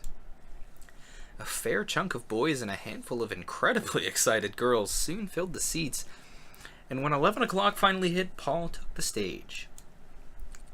Ladies and gentlemen, I would like to thank you from the depths of my heart for attending the first annual Asagao Date Auction, or as it will henceforth be known, ADA. There was a small smattering of applause. Evidently, the crowd just wanted him off stage. As you know, this is a fundraiser for the school, so we have a few rules to follow.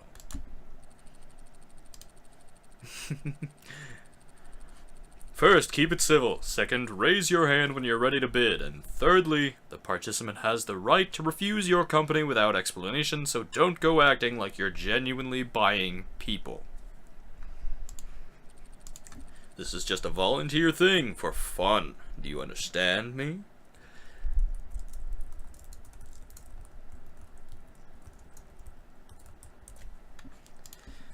A slow grumble floated through the crowd, like, yeah, okay, Paul. I understand. Let's get to the bidding. Rules are boring. Do you understand me? A random assortment of affirmations skittered across the crowd. Yeah, get off the stage. Yeah, I get it. Boo. Yeah.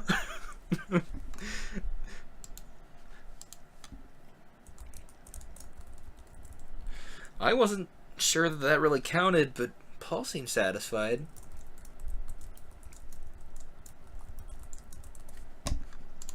Alright. Well, alright then. Would our first lady of the evening please take the stage?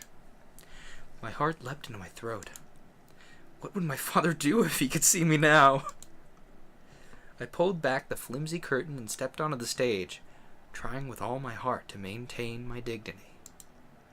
Paul motioned at me with his hands, indicating that I should walk around the stage and whirl or something. I slowly traced the outline of the stage and performed a few begrudging spins, while Paul read a little bio he'd obviously prepared the night before. This is a good song.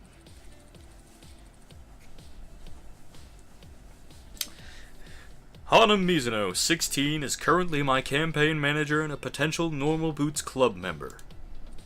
She has a big heart and an even bigger mouth when she finds the courage to use it. Friends adore her. Hobbies include reading, drawing, and somehow winding up in all sorts of unexpected circumstances. Winner gets to take her to a standard dinner. You're paying though, she's a classy cat. I shot him a glare and he chuckled. We'll start the bidding at 1,000 yen. Now came the moment I was most terrified of, the opportunity for utter humiliation.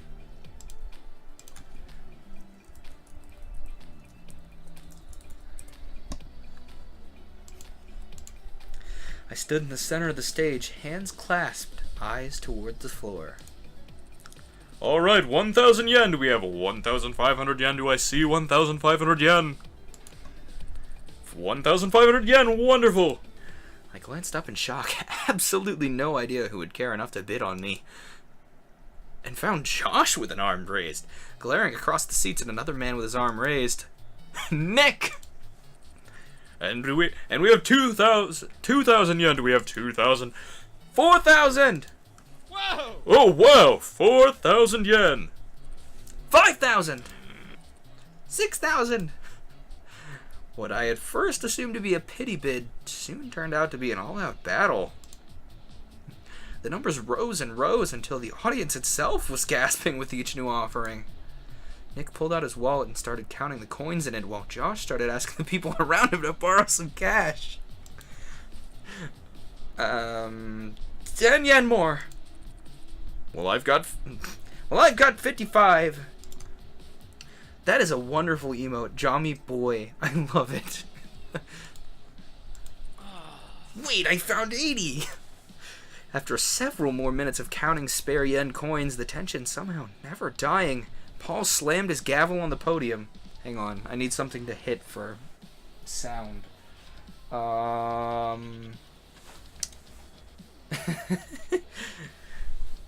This will do. It has several things on it, but it will do.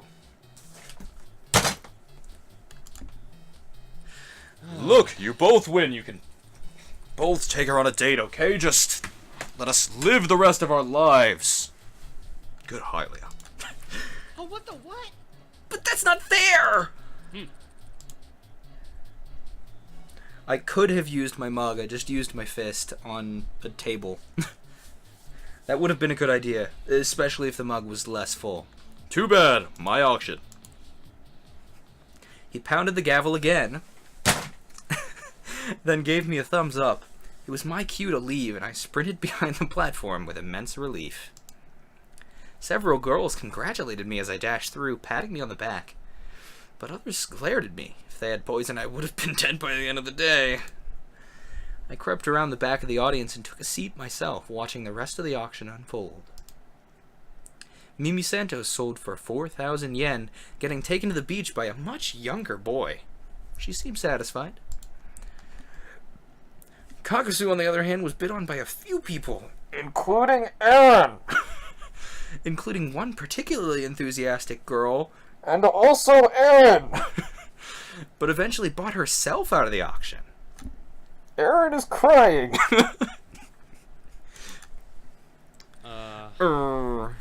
Good. Good then. Finally, it was time for the last bit of the day. The audience was restless, and most of them had already gotten their dates, and the sudden return of the sun on a Saturday afternoon was making them very antsy. Paul held up a hand, like, hold on. I know you're all prepared to leave, but have I got a treat for you? Our final girl is an eccentric, an artist, a genius, dare I say it. Truly, there's nobody with such a caring heart, nobody with a spunk, nobody with a vocal cords quite like her. Ladies and gentlemen, I present to you Mai Sasaki. Aaron is also bidding. Shh, don't tell Kakasu. I spit the drink I'd been sipping into the empty chair in front of me. Yeah! Oh my! Okay. Quick, somebody draw Aaron with a nosebleed. Hello, world. Mai swept onto the stage in nothing but her swimsuit. Loud gasps echoed across the audience. Let's start at 5,000 yen. What do you say?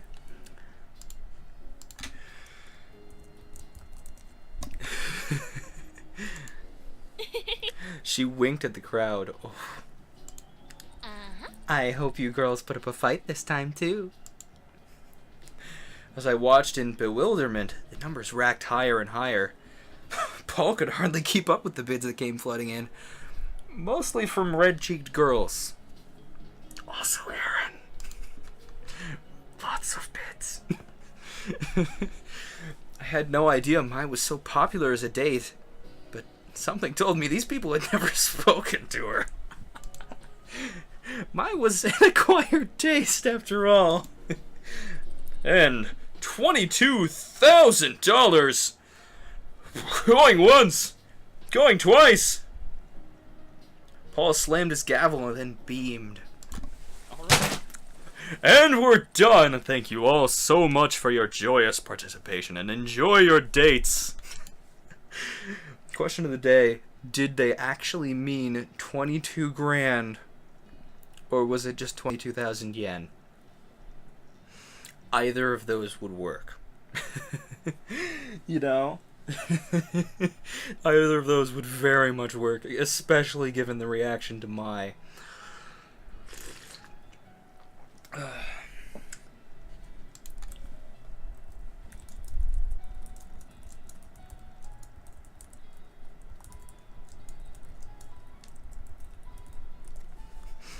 As the crowd dispersed, I made my way backstage to find Mai and Paul. Out of the corner of my eye, I noticed Nick and Josh sulking off together and decided to pop by them first. Can't have the breast juice there because I'm going to... Hey! That is a great CG. I like that one. No, I'm going to the breast juice there. You don't... Oops. Didn't mean to do that. I may have accidentally the whole thing. Hey.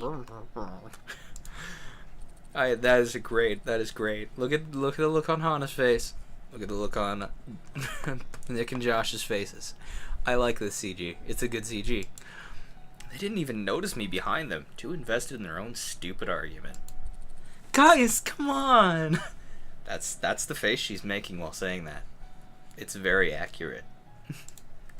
Sparks were practically shooting from their eyes. Hey! Hey! Whoa! Hey, Hana! I didn't notice you there. Looks like we're going on a triple date. Yeah, I guess we are. Thank you, for betting on me. I bowed quickly. So, Hana. See you later. Sorry, I have to go find Mai. I waved and dashed off before they could say anything else. There's Mai. I found Mai backstage cackling madly with Paul. You never told me you were going to enter, and with your swimsuit on, too. You didn't ask. Are you going to be okay with it? Yeah, definitely. Because I'm not even going. What? What? I was hoping Jared would be out there. If it's not Jared, then no dice. Well, if anyone has the funds to bid that high, it's Jared. I stared at her in utter shock. She winked. My mom's not a businesswoman for nothing. By the way, did you like your bio? That was... You were in on that? That was... I'm sorry, that was not Hana's voice. That was... You were in on that? Oh, Hana. We talked about this. I want you to expand your horizons to fly ever so many blue-winged birds into the deepening sunset. That's a wonderful phrase. This seemed like a great way to do that. Your date will be next Thursday, the night before the election. Hopefully everything goes smoothly. I can't believe I'm going on a date with Nick and Josh. Well, only go if you want to. Paul shrugged, waiting for my answer. I guess it'll be fun. Or at the very least, interesting. Then you're going. There you go. His tone was flat, and I looked at him in concern. He shrugged again. I've got some cleanup to do, and you already helped enough. Just head back inside. Could Paul be upset? Is Paul upset that he was not the one to date Hana? Is that why he wanted to fake date earlier? The plot. It thickens. I glanced at Mai, wondering whether she also noticed Paul's weird vibe, but she simply smiled at me. Let's go back in. I've got this new show I want you to see about this enchanted duck. I glanced over my shoulder at Paul while we left, but all he was doing was staring at the microphone cords on the ground, completely immobile. Well, Nick and Josh would take care of him. Definitely. The next week passed by slowly, grumpily. As the date of the election grew nearer, Paul got more and more irritable.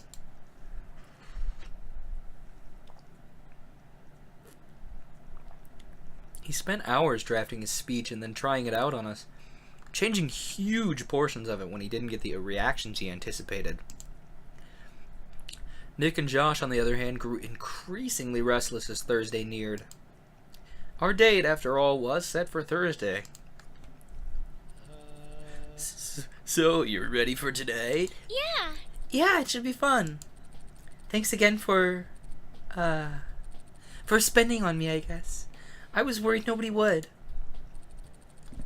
What? Why on earth would you worry about that? Josh said in Aaron's voice rather confusingly. What does my phone have to say? It says I have a Snapchat. Oop, I didn't mean to change the window size. Yeah, he said, and then can't change the window size back down. Check Snapchat. Oh my. Oh boy. I'm expecting a pleasant surprise.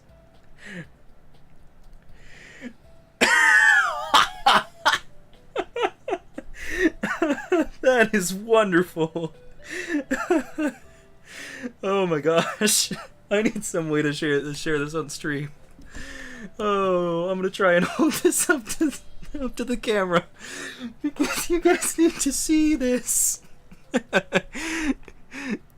If it's not entirely clear. Razzie, I love this. So there's Bikini Mai. And there's poor Aaron. Heck. I'm saving that. I'm saving that. I love it. That is wonderful. Oh my gosh. I love that. Thank you. Thank you very much, Razzie. Oh my gosh. That's very accurate. Oh man, I'm kind of tempted to like oh man, okay. Oh, what did we just say? Oh no. Oh, it's doing the thing with the mirror. It's because I changed the window size. Let me change it back. That might fix it, maybe. Hang on, let me go into the settings, preferences. Window size 720. There we go. Return. That should fix. Let me fix my game capture now so that it is in fact the correct size. Renpy games, and just need to fix this capture size so y'all can see what's going on. Oh man. Anyway, what are we not worrying about? What? Why on earth would you worry about that? You're a precious person, so... Josh turned red and Nick took over. We'll pick you up this evening, right? I nodded. On the other side of the room, Paul sighed loudly. An obvious cue that we should stop talking. I can see you're very busy. I'm gonna head out early. Nick and Josh waved to me, but Paul leapt to his feet. You're leaving? Is that okay? Well... He glanced aimlessly around the room. Eventually his eyes fell on a piece of chalk and he pointed to it with the utmost intensity, like, Dude! A piece of chalk! It's important! Yeah. You need to help me brainstorm! What? Brainstorm what? Audience motivating gestures, of course. They're very important. Don't you know? Huh. Paul snapped his fingers into finger guns and clicked his teeth like...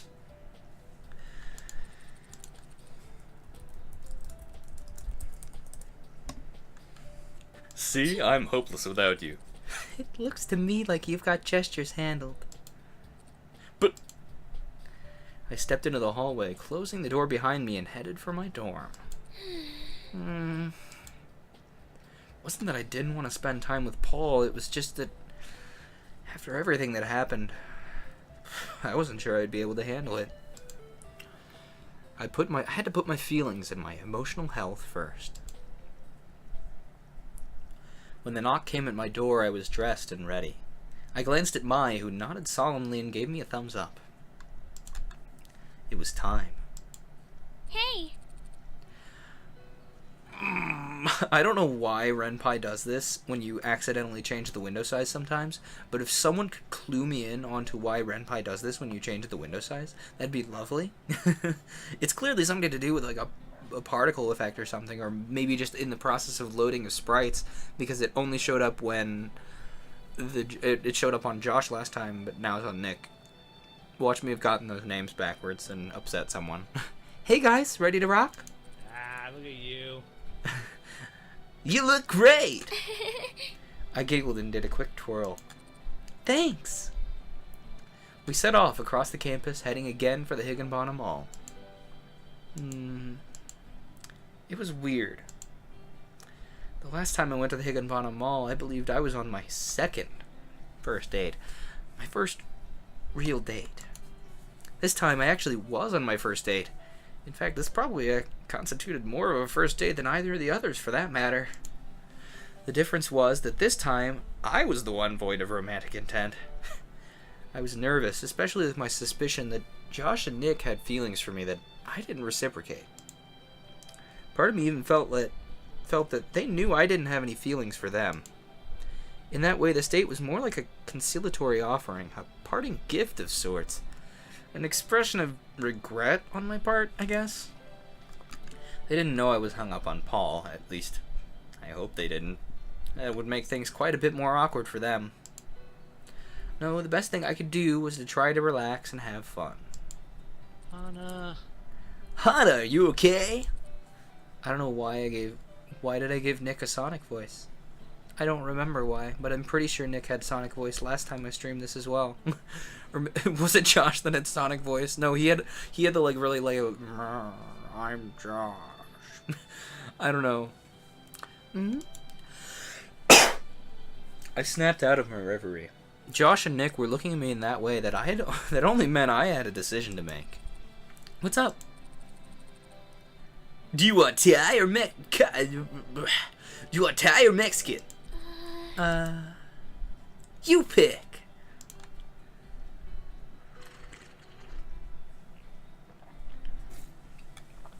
I was sick of picking sides, and I definitely wasn't in the mood for it today.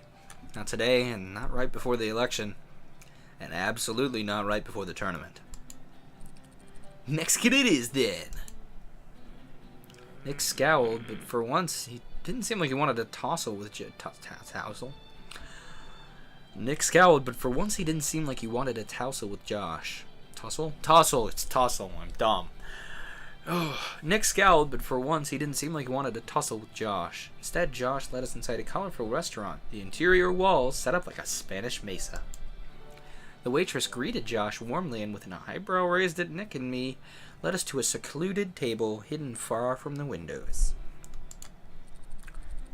This is my usual spot.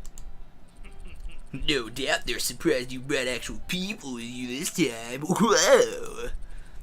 Actually, yeah. That actually wouldn't be a bad voice for Shane. That kind of like, oh yeah. It's a very standard voice, you know. It's very calm and unassuming, I guess. The only issue is it's not Britishy, and Shane has that kind of same tone, but British.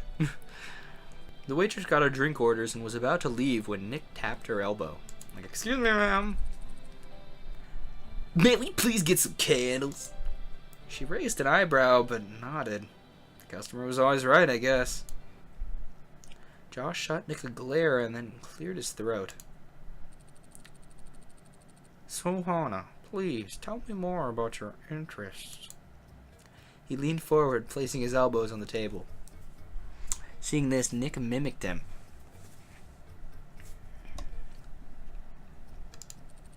My interests? Yeah. Yeah, your interests are so fascinating. I'd love to hear you talk about them. Well, I've been busy with the election and the tournament, so I haven't really had time. The tournament? No, wait, that's Nick. The tournament. Nick and Josh traded guilty looks. Don't tell me you haven't been practicing. We share a dorm room with Paul. We share a dorm room with Paul, so of course things are a bit hectic right now. This kind of reminds me of Jimmy Hyneman a little bit. Paul's 1/3 of our team anyway. There's not much hope for us as long as he's so worked up. Burp, burp. Why is this Josh's voice? Burp. Does he always get this bad? Nick huffed. It is a bit weird, I think. He's usually very cool under pressure, but this year he's been all over the place. Yes, more writing on it this time. That's true, but Paul's always the optimist out of the three of us. When something real bad happens, he's always got a game plan. I wonder if it has something to do with the name boxes that's doing this weird, or like just some of the UI elements that does this. Because, you know, obviously the sprite didn't change. Oh no, the sprite did change. But then when the sprite is back to that one, well... Yeah. Yeah. Oh no, it is that sprite. It's this particular sprite. It's the first sprite of Nick that loads in. So I think it's the first sprite that loads in while you have your window a non-standard size. If I had to hazard a guess, you had those two size options, but so when you have the window changed size, the rendering gets a little unhappy, and the first sprite or object, I guess, that loads in, the first object that loads in after you have changed the size of the window gets this weird rendering quirk in front of it. In this case, it's this sprite of Nick. In the case of Exogenesis a couple weeks ago, it was those floating clouds in the back that made a really cool effect, or would have made a really cool effect had they not had the rendering issue on them.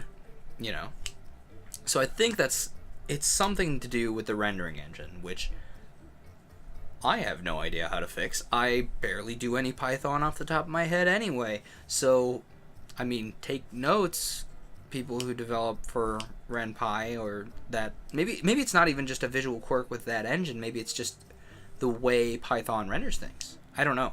But that's my guess, is you have, a queue of actions that RenPy says, all right, I'm going to take these actions when I am loading a scene, and one of them, and whatever's first in the queue to load is the thing that gets this object. And that also tells me that the sprites load a little bit before the UI, or the UI is constantly loaded in, because then because it's not on the UI, it's under Nick's sprite. So if it were the other way around and the UI loaded then the sprites, what would happen is that weird reflection thing would be somewhere in the UI. Actually, is there a preference to disable UI? Extra. No, there's not. Never mind. If there was a way to disable the UI without opening it up and going into code and making a button that does that, we could tell if it was on Nick's sprite or the UI, because it's under the UI right now. But no, it has to be on Nick's sprite, because when Nick's sprite changes like that, it's not there anymore. So, or is it just whenever Nick speaks?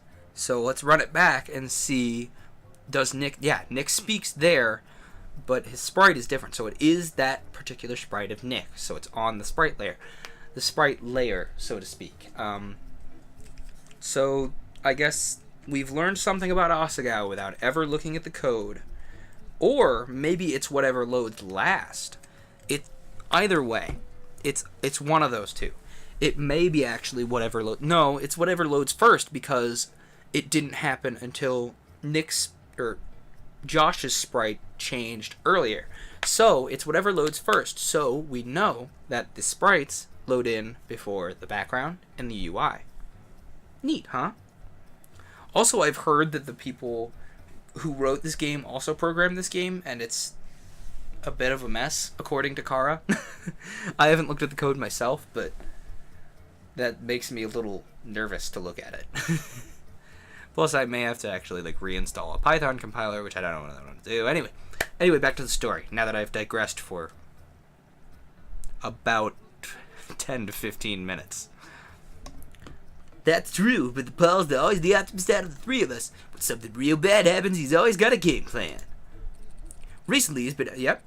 Nick's sprite changes, and it's not there anymore. Recently, he's been acting like his actual life is on the line.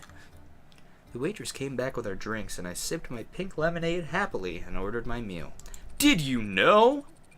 Pink lemonade, one of the earliest batches of pink lemonade, was dyed pink by a circus member's red socks. Good luck drinking pink lemonade after learning that. I actually loved pink lemonade as a kid, and as soon as I learned that, I went, not drinking pink lemonade anymore.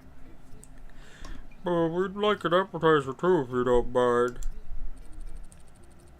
In the dessert menu, if you would. There, see? Now we got that sprite of Nick with a slight smile, and he's blinking, and it's the same sprite. So this, sprite changes into the sprite, so then we I'd assume this is the default Nick sprite. Anyway.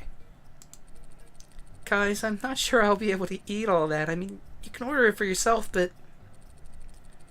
Nonsense. Don't worry about decorum. I won't judge you for eating a ton. Nick flashed me a thumbs up as Josh ordered 2 separate appetizers and a full cheesecake for dessert. I quailed in my seat. I'd quail in my seat too, man. An entire cheesecake and 2 appetizers? That's a lot. That's a lot. I'd never been pampered like this, if pampered was the right word. My father and I rarely went out to eat, and when we did, it was to celebrate something. Straight A's on a report card, a birthday, a big sale that came through the shop, something like that. I couldn't help but feel guilty spending this much money on food, and it was someone else's money to boot. Anna. I'm sorry, that voice clip was adorable. We need to hear it again. Anna. Oh, I love it. What are you thinking about? See, now we have blushing Josh, or blushing Nick, and it's not, we don't have the visual issue anymore, and it's not an issue with smiling Nick either. I jumped, shaken from my reverie. I almost forgot they were there, but I again I almost forgot they were there, but they again gazed at me as if I held the answer to all the world's problems. My dad? Ooh! Tell us more about this dad. His name is Takao, and I miss him a lot. He's an artist. He makes pottery for a living. Take notes, everybody. Hana's dad's name is Takao. A sculptor! That's Paul, not Josh. A sculptor. Would we have seen... Whoa! Would we have seen any of his works? No, they're local things. I think back when my mom was around, an artist did some sketches of her arrangements. I've been told she was really gifted with flowers. Nick nodded. Whoa, that explains how you came to be. How What? There's default Nick and the glitch again. The waitress set down 2 plates of the smorgasbord, and Josh spread his hands like a magi. Magi? Eat whatever you like, my dear. He became Jared for a moment. Eat whatever you like, my dear. Thanks, but I'll just wait for my meal. Nick shook his head. Oh, heavens no. So modest, so humble.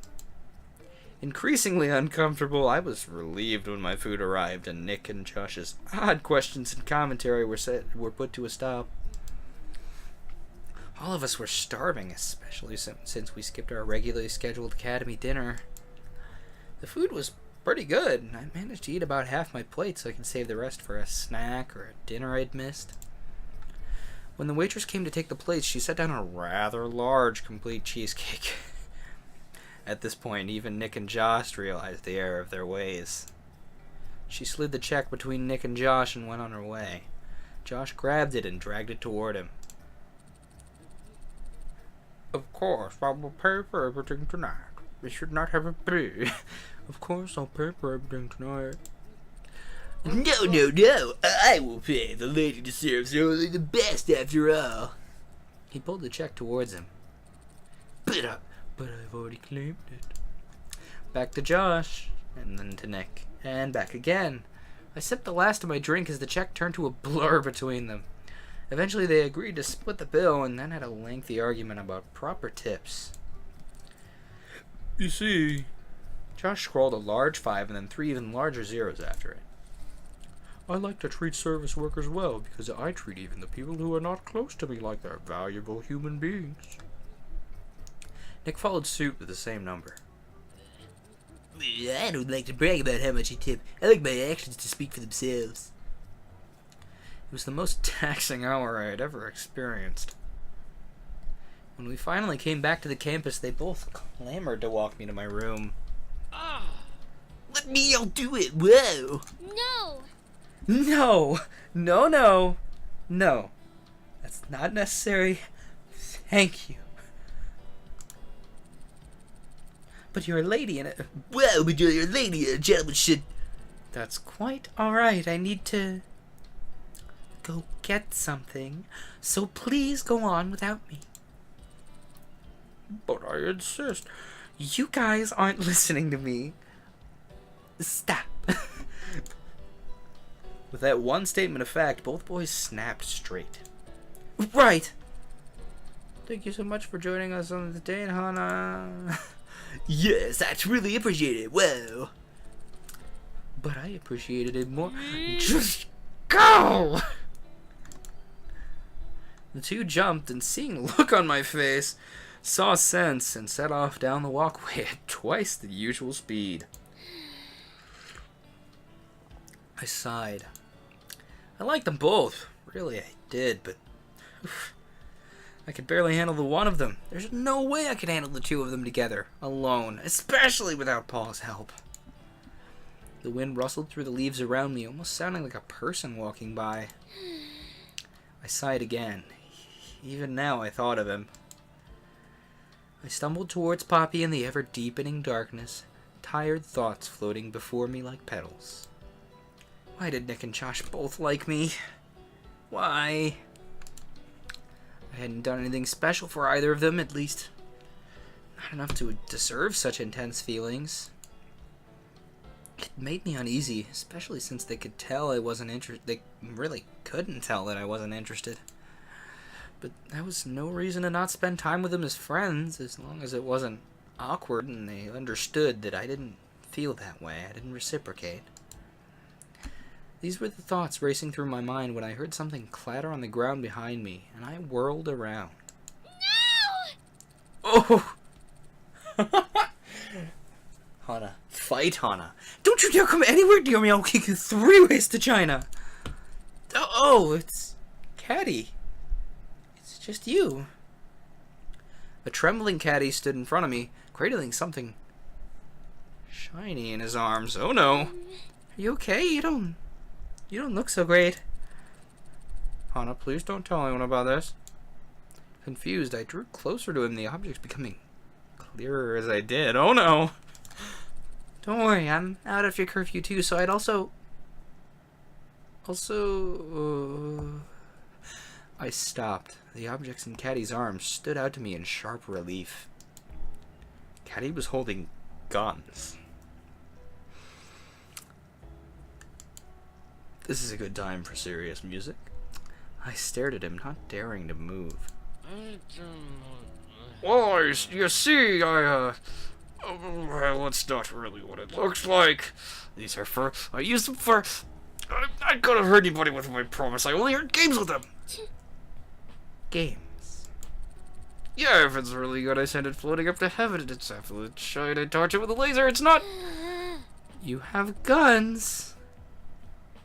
With which you used to shoot video games. Well, I know it sounds weird, but it really cements to me that I'm done with it, that we can both part ways and move on with our lives. It's a form of closure. Look, you don't have to understand, but please, just... don't report this, I swear. Absolutely. I swear I won't use these on any living creature, so help me, Hylia. I stared at the guns, something dimly flickering in the back of my mind.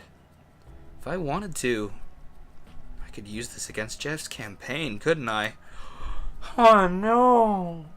We wouldn't have to worry about campaigning. Paul would definitely win, and nobody but Caddy and I would know who spilled the beans. An easy win for Paul, an easy win for the tournament. Was there even a reason not to? Hana, no! We need to forget that you saw anything. I'm not turning in Caddy. I know he's telling the truth. Sure, Hana doesn't know this, but the viewer, us, you, me, everyone knows that he's not going to actually use it on people. It's a real thing, I promise. We're going to forget we saw anything. Plus, like, that could really easily backfire because then Caddy knows you said something. He could run a smear campaign against you like, hey, I told her this in confidence. Then she just went out and told everybody. You know. I took a slow, deep breath. I'm going to pretend I didn't see anything, okay? really? In the meantime, you're going to toss those somewhere safe, preferably the Pacific Ocean, and if I ever see them again, you're gonna be in such hot water you won't even feel your skin peeling off. Got it? That's bloody graphic, Hana. Got it? Right, I got it. Farewell. Thanks again, Hana. You won't regret this. I nodded happily. Caddy wouldn't harm a fly on a person's head. I had no doubts about that. Even if those guns glinting in the lamplight were probably the scariest thing I'd ever seen. I hoped my faith wouldn't go unfulfilled. As I reached the fork between Primrose and Bluebell, I heard another rustling somewhere behind me, and again whirled around. Who's following me this time? Who's there this time? It's Paul! Ha! To my immense surprise, Paul stood, body half in and half out of one of Asagawa's manicured bushes, a styrofoam box not all that different from mine in his hands. Paul. Paul? It's not what it looks like. I wasn't following you. I just had a sudden hankering for a burrito, that's all. Uh-huh. I... Well, Well, I'm off. Busy day tomorrow with the election and all. Have good sleep. Don't get injured. Eat your veggies. All that. Brush your teeth. Vote. Ha ha. Remember to... Bye now. Paul jumped back into the hedgerow. Slowly the rustling and trembling of the bushes faded away as Paul headed for Bluebell House. Also take note, in case you need to know, Bluebell House is the boys' dorm. I could not find that anywhere when I was writing something about Aaron going to his dorm during a Fight Club thing, and it was driving me nuts. I'm like, what's the boys' dorm? I know the girls' dorm is Primrose. What is the boys' dorm? Why can't I remember? It took me like a long time to Google that and finally find out that, hey, I'm not gonna find out. I'm surprised though, because like the Asagawa wiki is usually very thorough. I'm surprised that I didn't see anything about Bluebell House. I mean, I guess it might have come up, and I don't know. Maybe I missed it, but still, you know, the thing. Anyway, I guess he just really didn't want to get caught. No, it was better not to think too much about it. I had bigger things on my mind. Are we gonna win the tournament? Hold up. We have no tournament points. Dear diary, if I never have to go on a date like that again, it will be too soon. Hang on.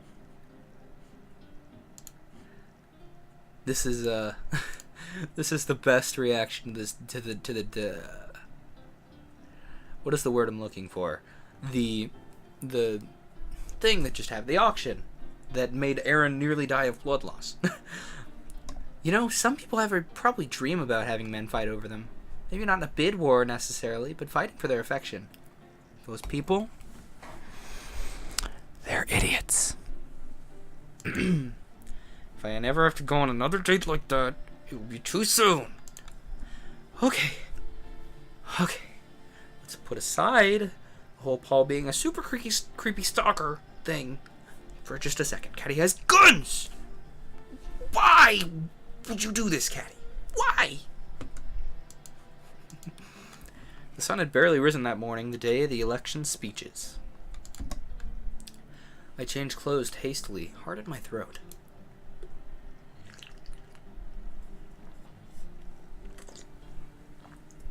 The election speeches would be happening in the theater, which Asagawa apparently used as its auditorium.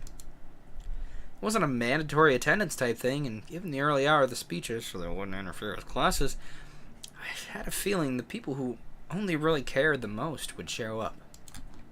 But then, the students who cared most were our core audience. They were the hardest to sway once they'd settled on a candidate.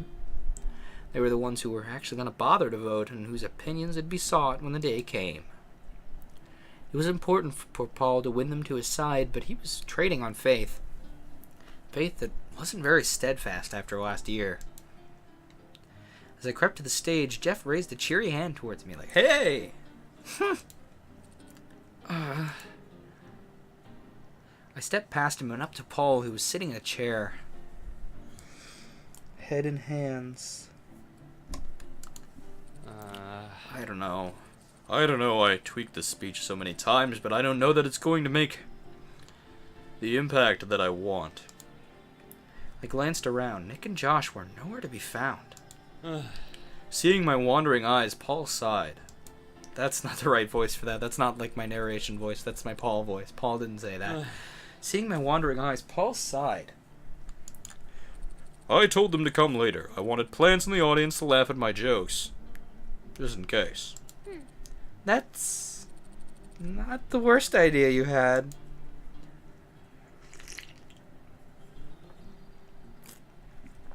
Ugh. I'm starting to see like small physical wear and tear on my laptop, and it makes me a little sad. Because like, and it shouldn't make me all that sad. Because like that's the passage of time for you. Small things change, but also like I try to take good care of my things. So seeing them, you know, any sort of wear and tear is a little weird. It bothers me rather. I put a hand on his shoulder and then after a moment's hesitation, began to massage them like I was pumping up a boxer. You put so much work into this. At this point, if it doesn't work out, there's nothing you can do. It's just how it's supposed to go. No. But I wanted to go my way. I peered into his face. There were dark bags under his eyes. It looked like he hadn't slept a wink. And yet he used his precious time to eat out last night? And then follow me home in the bushes? I chuckled softly. You do everything 100%, don't you? I try. If you give everything your best shot, you'll have no regrets in the end. That's a lot of pressure. Can't you cut yourself some slack? He shook his head fervently and then suppressed a yawn. People deserve the best of me, and I deserve the best of me too. You don't owe anybody anything, dude. It's not about debt, it's about responsibility. He reached up and put a hand over mine. I froze. He smiled up at me. Hana. Thanks, Hana. No. For what? I'm glad that after everything that's happened, I still know I can count on you. That was adorable. I slipped my hands from under his and clamped them behind my back. Yep. People are gonna be coming in a second. Do you want me in the audience, or? Please, I'd like to mentally prepare myself. I nodded and headed into the audience to find myself a good seat. As I passed, Jeff and Ian paused to watch me go. Their eyes followed me into my seat, and I waved happily at them. I definitely deserve that. The room slowly filled with more people than I would have imagined show up. As I scanned the crowd, noticing girls with their heads buried together, comparing notes on Jeff and Paul's platforms, and boys arguing about who would win in a sword fight, I started to think Paul was right. The election was closer than I anticipated. Should I have worked harder to help him? We get so little done in that amount of time, I almost wanted to go back and strangle myself for not working harder when I had the chance. In a distant corner, Nick's head bounced around like, "Hey, yeah, I'm Nick." Josh was in the other corner, arms over the back of the empty chair next to him. No one bothered to ask him whether they could take it. Finally, it was time for them to deliver their speeches. Paul's was first, and he took the stage to cheers from students around him. I gave him a thumbs up, and then he grinned when he found me in the crowd. Without taking his eyes off me, he pulled out his notes and began to orate. Students, my fellow Asagao students, it is I, your current standing president, Paul Ritchie. The crowd cheered. I smiled at him, and he reflexively smiled back. The time has come to choose who is worthy of being your next class president. As might be expected, I'm hoping to have a second term. This is a responsibility you must take very seriously, and I would hope that... He wasn't looking away. Why wasn't he looking away from me? badass with a leather jacket and a steel-tinted smile. He was just staring at me, dead staring at me from across the room like a stalker. I remembered the bushes and wondered whether that was more true than I thought. Must rise up and seek justice. You want the truth? You can't handle the truth. It was hard to concentrate on his speech, so intense that his gaze was, so furiously and passionately speaking. I had a dream once. I dreamed of proper funding for club activities rather than having to depend on our parents for even more of our livelihoods. People call us spoiled, and why should we let them be correct? Even if his words weren't reaching me, his feelings were. Paul's sincerity came across in everything he did, from the look in his still staring eyes to the way he flung his arms out to the fact that he was no longer even using his notes. A loud laugh came from the left of me, and I realized Paul had made his joke. Rippling giggles floated through the audience, and Paul smiled. So I say to you, we will not go quietly into the night. We will not vanish without a fight. Today we celebrate our independence from Moscow's frankly horrible club budgeting, fundraising, and exploitative system. Today we celebrate our financial independence. Paul flung his note cards across the stage with a flourish, and the crowd stood with roaring applause. I jumped up and punched the air, and Paul pointed at me and gave a thumbs up. He nailed it. As he headed backstage, passing Jeff on his way up, his shoulders slumped. The energy left him. His lack of sleep from the night before, probably several nights before for that matter, had finally caught up to him. I crept out of my seat and along the aisle as Jeff took his position on stage, script in hand. Ladies and gentlemen, I present to you an idea for consideration. The Galactic Empire. That opening line almost made me want to stay and listen to the rest of his speech, but Paul needed me. I ducked backstage. Paul. Paul was laying flat on the ground, hand over his eyes. I ran to his side. Oh my god, Paul, are you okay? Are you sick? Did you overwork yourself? You stupid... Paul waved a hand like, no, just chill. I'm fine, I'm just processing. I heaved a sigh of relief. You did it! You had a great speech. Did I? I don't remember much about it. Did people laugh? They did. Did people clap? A standing ovation. Oh, sick! Paul let out a slow, deep breath.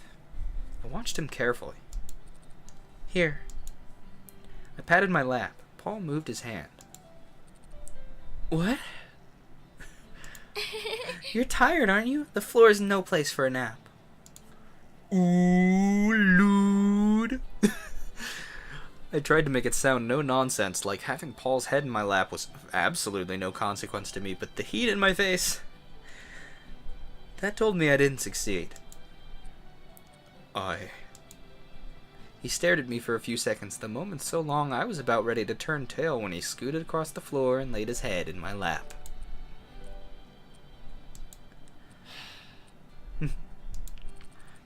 You alright?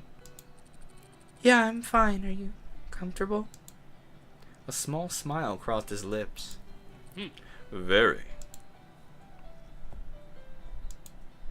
We stayed like that for a while. I ran my hands, I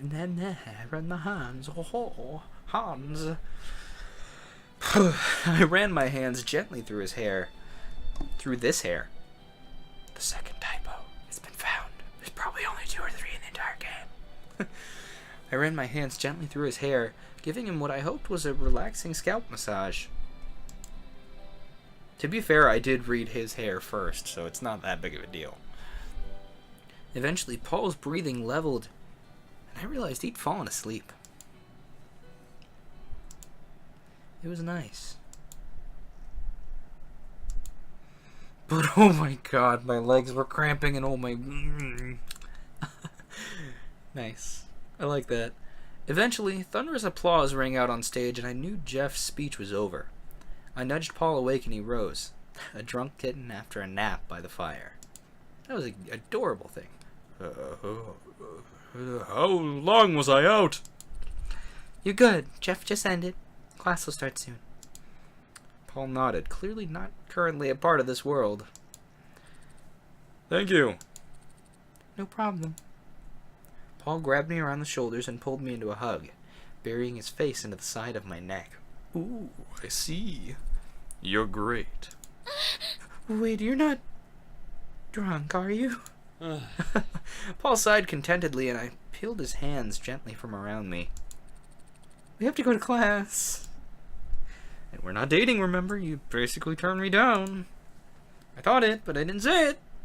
He didn't need more stress, not with a tournament and election literally in the next 2 days. But part of me was a little upset. Just because he knew I felt that way about him, he thought it was okay to exploit it.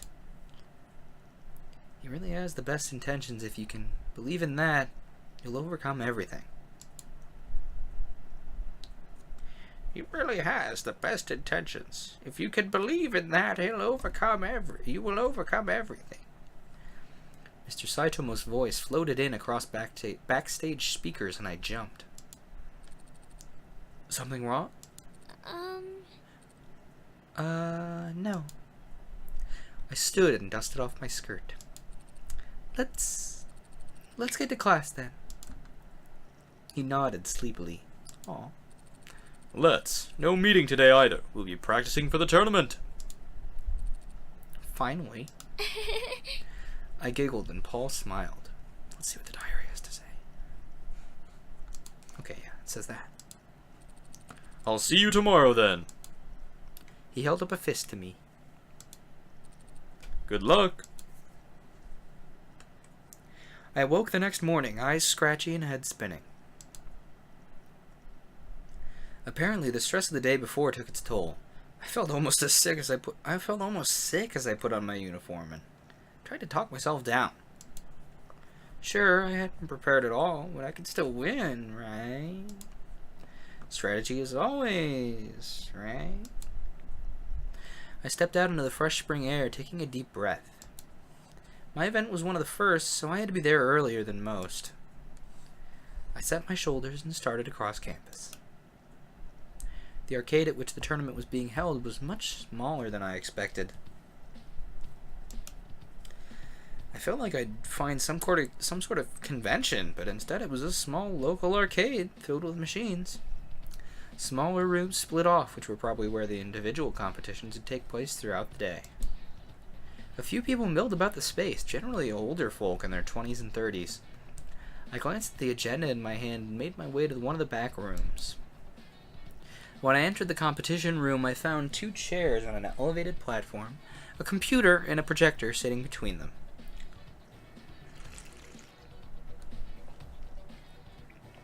Ian sat in one of the chairs, looking bored out of his mind. Ian! Hey. It's about time you showed up. I was starting to get worried you died. Oh, it's sweet of you to be concerned.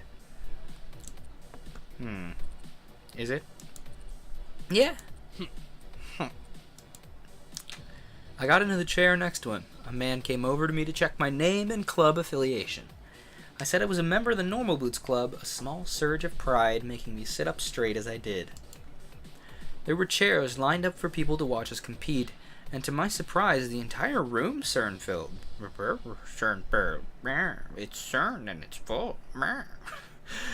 There were chairs lined up for people to watch us compete, and to my surprise, the entire room soon filled. I searched the crowd to find the guys. They were there. They came to support me. All of them. I smiled, excitement flooding through me, and then was struck with terror. There was nothing like the threat of failing in front of all the people you cared about. As I stared worriedly into the crowd, a blur of movement caught my eye. There's Waleed. Waleed was sitting with the rest of the Hidden Block Club, beaming at me. When he saw me looking, he waved enthusiastically. Ian rolled his eyes like, "Hey, what's up?" And Ian's like, Really? Really? Would it kill you to root for your own teammate? Finally, the lights around us dimmed and the projector started up, the main menu of Dumbadoom's Revenge on the screen. It was time to start. As the MC began his introduction and explained the rules of the game, Ian turned to me, a smirk on his face. Sure you're ready for this? Yeah. To be honest, I didn't feel at all confident. Ready to go? The man turned to us. Ian nodded while I squeaked, like, Then 3, 2, 1, start! I love this. I love this. I love this song. I love the, like, we're playing Dumbadoom intense music. It's so good. I don't know if Say a Pimp wrote it or not, but it's great. All the music in Asagao is just wonderful, honestly. The game began. I immediately clicked to fill my screen with 2 extra lines of blocks. Ian began working with what he had. I frantically started to line up pairs, my fingers fumbling as I did so. I kept missing by a block or two, unable to control where the cursor was landing. Come on, Hana! Finally, I was matching things, but Ian was already comboing. I listened as the game counted his combos, Dumbadoom doing little flips at the top of the screen.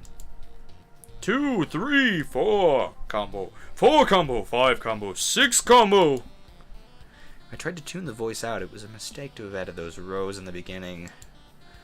I started trying to clear any blocks I could, regardless of whether it gave me any advantage against Ian, just to get him out of my screen. Ugh, incoming! Ian's blocks fell on my side of the screen. Adrenaline flooded me. As I fumbled around the bottom half, trying to get rid of my tiny combos, the blocks hit the top of the screen. No!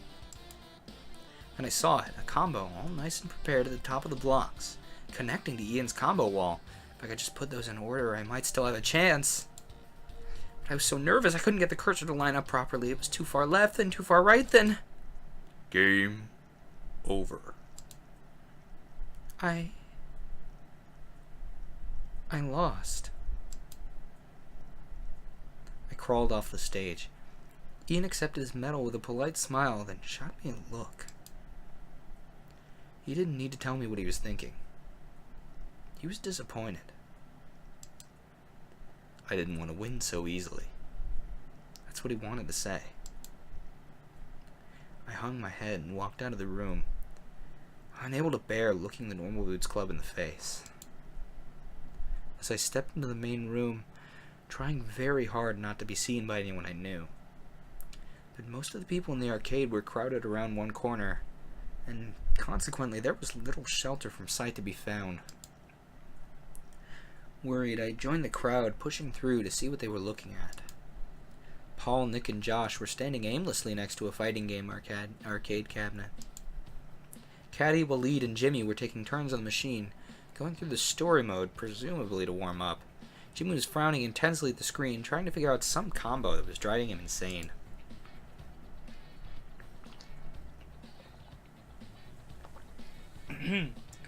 As I approached, I realized they were facing the Continue trio. It was a standoff. Paul, Nick, and Josh crossed not to another room of the arcade, but to the main arcade room, where a small crowd gathered around a fighting game. Are you ready to get your butts kicked? Ha! Really, dude? Us? I'm sorry, Jimmy. You just got this voice. It sounds nothing like Jimmy. Oh, there's no way you can beat our teamwork. It just won't happen. Ha ha! Say whatever you want about your teamwork. We're like brothers. We're telepathic. I have no idea what Waleed sounds like, so he gets this voice. Yeah, we'll make something blow. We'll make something blow up on you if you have to. I'm sorry, Jimmy. Caddy's eyes slid to me, and he patted Jimmy and Waleed on the shoulders. No, we won't. No, we won't. We're very civilized people here. That's a terrible way to intimidate someone. The MC took the 6 guys' names on his clipboard and then smiled. The tag team beat 'em up is about to start. Who will be playing first? Nick and Waleed raised their hands. The MC gestured to the cabinet, and the two assumed their positions. To switch out, shout tag. You'll be switching out in real time, so if you make any mistakes due to shoddy communication, that's your own darn fault. Out of the corner of my eye, I saw Paul yawn heavily. He was almost dead on his feet. Don't tell me you didn't sleep again. Snapchat just sent me a notification and nothing happened. Thank you, Snapchat. Very useful. 3, 2, 1, start! I had no idea why you had to shout for the match to start because the pair simply selected their characters, but one way or another, the battle had commenced. Nick and Waleed were well matched in the beginning, each taking small hits and attempting combos that the other immediately deflected. It was a tense battle, both hunched frustratingly close to the screens. I almost couldn't make anything out. Tag, Josh! Nick spun with a flourish away from the machine, and Josh leaped in, dealing a several hit combo on Waleed, who was unprepared for the lower targeted hits Josh was throwing. After getting half of Waleed's health out, Jimmy raised his fists. Tag, I'm going in! He pulled Waleed out by the shoulder, who seemed to have forgotten that other people were even wanting to play. Jimmy and Josh went back and forth against each other, each managing to land a combo at some point, but it was slow going. Josh was clearly trying to go for environmental kills, and Jimmy stayed well away from those locations, making the match somewhat of a stalemate. Josh's health lowered and lowered until it finally seemed just one hit would do him in, then Jimmy lunged. Tag, ball! Josh spun away from the machine in a graceful pirouette, but Paul wasn't paying attention. Paul! He jumped and sped to the machine, but it was too late. The character had been defenseless for seconds, and Jimmy easily finished him off. Paul stared at the screen, his mouth slowly dropping open. It was the most anticlimactic loss I'd ever seen. Aw, I didn't even get to play. I winced and went to Paul's side. Hey, Hey, you're fine. Wasn't that bad. Paul put his head in his hands. It was that bad. It was definitely that bad. With the match called, the MC thanked the crowd and ushered everybody away from the machines. The day was free play for tournament players, but not for anybody else, and he seemed to get the arcade their money's worth. well, How about we go have a nap? That sound good? Paul shook his head slowly, but allowed me to lead him out of the mall and towards a nice patch of grass anyway. There he fell asleep, no doubt for the first time in days. No one said anything about the fact that I lost my event. I maintained hope that perhaps somehow we could still win without it, but I knew in my gut it didn't matter. Whether we won or lost, I could no longer become a member of the Normal Boots Club. By the time Paul and I came back inside, the MC was taking the stage, a list of numbers in his hand. When he was sure he had everybody's attention, he smiled charmingly. Ladies and gentlemen, the winner of this year's tournament is, unsurprisingly, the Hidden Block Club. I groaned, but the sound was drowned out by Hidden Block's sudden, high-pitched wailing. Yeah! They piled onto the stage, taking the trophy from the MC and mosh-pitting around the poor, frightened old man. Luke grabbed the mic. Oh yeah. Oh yeah. Yo man, this goes to show what happens when you have faith and when you believe in yourself. You achieve things you could never dreamed of. Oh yeah. With friendship by your side and love in your heart, anything is possible. Luke lifted his hand and dropped the microphone on the floor. A group of girls nearby dove for it. Wow! Also, Tate dove for the microphone. A shrill scream floated from the group of teenage girls, but the rest of the crowd merely clapped politely. Was it just me, or was the phrasing of that sentence weird?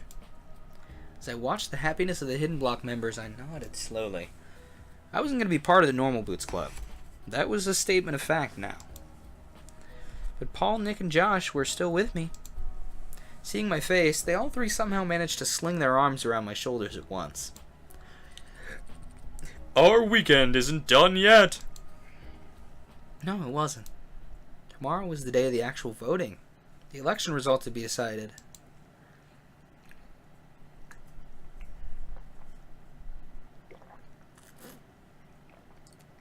This is really good tea. Thank you to whoever voted for the hibiscus tea. It's good.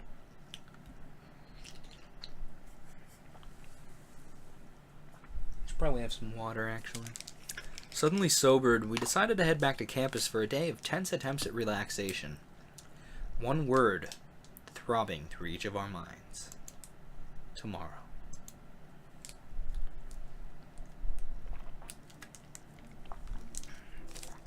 Considering Osaka was such a rich school, I expected the voting process to be a little more technological. Instead, students lined up to grab paper ballots and turn them in. Ballots that were then tallied and handed to the teachers manning the voting booth. I also expected a sizable turnout, but apparently I thought wrong. The votes were tallied up in almost no time, despite Miss Shizuka and Mr. Saitomo chortling at each other like childhood friends. When the ballot was finally done, the result was placed in a sealed envelope and given to the standing president to read before the auditorium and the voters who stayed for the results. The standing president, meaning Paul, with a grin set to his jaw, he carefully peeled the envelope open. Your new acting president for this year is... Oh, I knocked something over in trying to do a dumb drum roll. Oopsie. He lifted the card to his face, squinting at what it said. Jeff. Jeff is the new student council president. Paul set his hands down, defeated in almost every sense of the word. A beaming Jeff bounded on stage and took the podium, glancing over his new populace. Everyone! Thank you so much for taking this leap of faith and trusting me. Really, thank you so much. Paul stumbled off stage and Nick and Josh and I followed him. He slumped against a wall, knees pulled to his chest. Hey, Paul. He looked at us with a sad smile. I guess I can kiss that dream goodbye. There's always next year. I realized the folly as soon as I said it. Paul was graduating. So were Nick and Josh. It wasn't a next year for them. Nick, Josh, and I knew that there was nothing we could say. Instead, we lined up next to Paul, pulling our knees into our chests as well. Look at us, the failed campaigners. They could take a picture of us and use it as a movie poster. Paul chuckled. The story of 4 abject failures and their attempts to defy fate. Hey, I would watch it, even if the ending was a bit depressing. All 4 of us laughed, only the slightest bitterness audible. Paul. Paul, what are you going to do with all your extra free time? I think I'm going to... He leaned his head against the wall. Well... Paul? He's asleep! Again? As we stood guard over the president of our hearts, Nick and Josh discussed various ways of getting enough funding to make a film. Just because Osaka wasn't going to help them get the equipment didn't mean it was impossible, especially now that they had more time than ever. I smiled. Somehow, people always found their way through. I closed my eyes too and heard Paul mumble something next to me. Thanks for being my campaign manager, Anna. Really and truly, thank you. Bad end. Bad end. Sad face. Bad end. But hey, we get to see these nice credits. Kara Hillstock was the director of this game. It was created by Danielle Hargrave. The story concepts were from Danielle Hargrave, Kara Hillstock, and Nicole Tajoa. Chapter 1 was written by all 3 of them. These routes were written by Kara. PBG's route was written by Kara featuring Luke. Shane's route was written by Kara and Nicole. The art was all done by Danielle Hargrave. Oh, the backgrounds were done by Badreal. I have to keep that in mind because they do great art. The GUI design was done by Desert Fox. Great work, Desert Fox. Hana and the voice actors for everyone. The voice actors for all these people, they played themselves. Hooray! Yeah, everyone in Normal Boots and Hidden Black all played themselves. Say a Pimp, you wrote some great music. Yeah, look at all that music. That's great music. And then Garrett Williamson also wrote a bunch of great music. So did Connor Klang. Seriously. Opening video done by Todd Schlickband. Todd edits a lot of stuff, and he's pretty darn great at it. Have you seen The Last Hardcore? Shoutouts to the people who programmed the GUI. Nice work. Austin Kruckmeyer. I don't know who you are, but thanks for technical support. Creeps McPasta contributed to the devs. That was great. Kanye West was a top backer. Actually, one of those contributing dev folks may have actually been one of the people who did the character design for Kakusu. I mean, I could probably try and Google all three of their names, see if anything came up. Thank you for letting me play, Asagao. Asagao Academy Normal Boots Club. That's Shane. Alright, so y'all want to just speed through to get the good end? I think I want to speed through to get the... best end out of Continue. I have the walkthrough somewhere in the mess of my Tumblr. So, let me look, because I know there's a walkthrough. Actually, I think I just search Asagao Academy walkthrough. Asagao Academy walkthrough. There we go. Asagao Academy walkthrough. Da da da da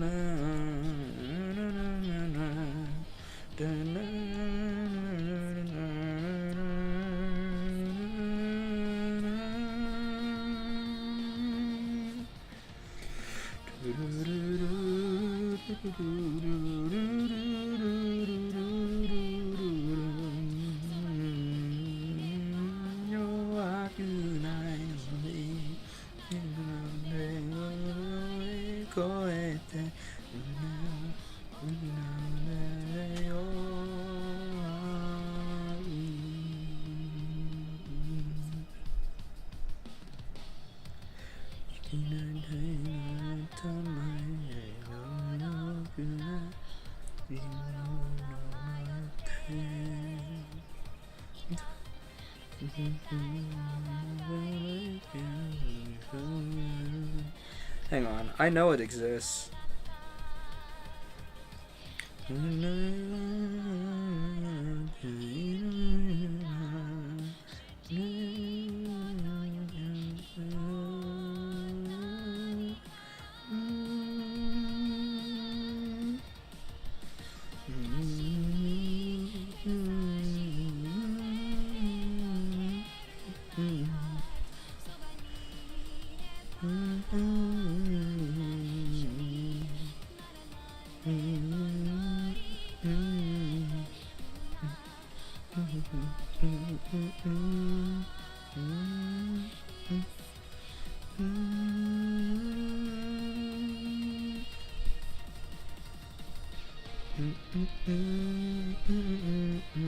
Let's see, ringtones.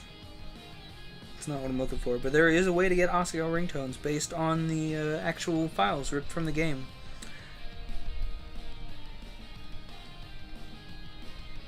Hold up. I'm gonna find this. It's gonna drive me nuts if I don't. Asagao walkthrough. Question of the day. There's nothing. Why is there not anything on my... I know it exists.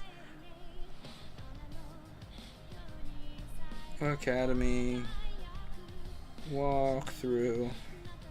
Let's just search it. See what comes up. Shane's route. PBG's route. Guide to chapter 1. Let's see. Continue. There we are.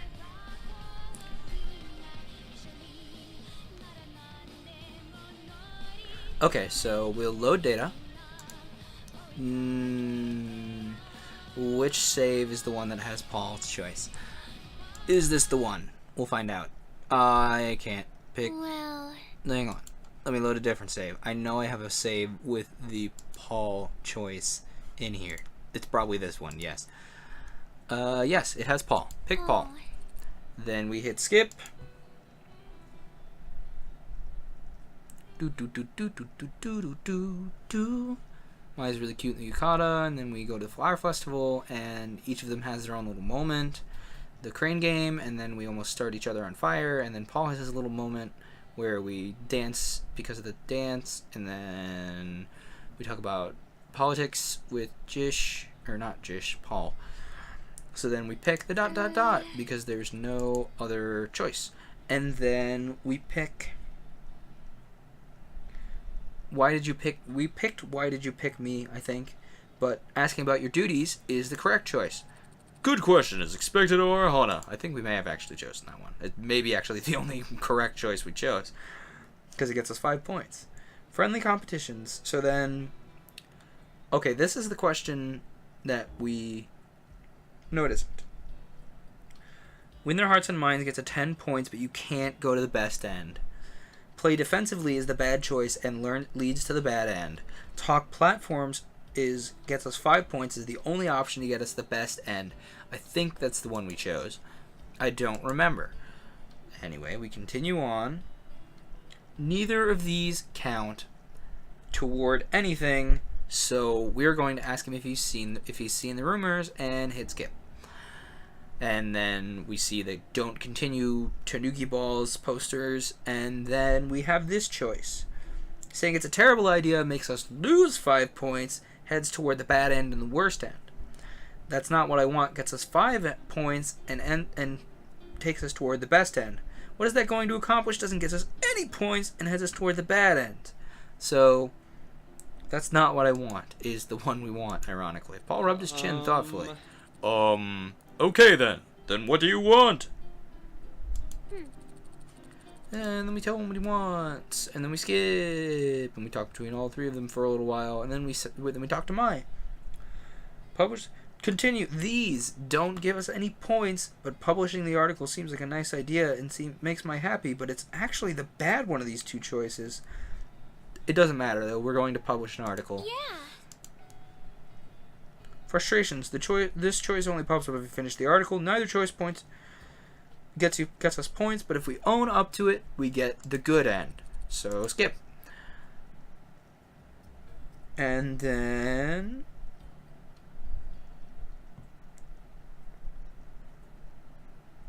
keep practicing gets us 5 points and heads towards best end. Leave it gets no points and heads toward the bad end. That's this one. So oh wait, no. Anyway, interrupt them, leave it alone. Neither of these choices matter, so we'll leave it alone because we interrupted them last time. Things were finally starting to go better with Paul and me. I wasn't about to put that in the campaign in jeopardy just because I was mad. With all the self-control I could muster, I followed Mai to the Normal Boots Club table and a smiling Paul. And then skip. Because not a date. Doesn't seem to make a difference, but I feel like honesty is the right answer. I picked integrity last time, so we'll pick honesty again. We have a not date, and then we don't get kissed and get upset and are in a tree, and then Nick makes us feel real awkward, and then we're talking to Gerard and he's being really sweet, and then we're talking to PBG and he's being really salty, and then we're in the library talking to Mr. Saitomo learning about her mom, and then we fake dating, and then this one doesn't matter, but we're going to pick Over My Dead Body because we picked the other one last time. Paul stepped closer to me, giving me puppy dog eyes. No? No. He sniffed. Not even for the betterment of Asagao? No! Not even! Not even for a big warm hug? No! No! Not even! Paul kicked the floor of the classroom, hands in his pockets. Well, if Hana says we can't do it, then I guess we just won't do it. He sighs dramatically, and Nick and Josh clucked, shaking their heads. Don't make me the bad guy. I'm not the one trying to sell students to other students here. Not students, time. Time. But it's fine, I get it, I understand the qualms. I'll just go back to the drawing board and And Paul physically started moving towards the chalkboard at the front of the room. I'm gonna go mad.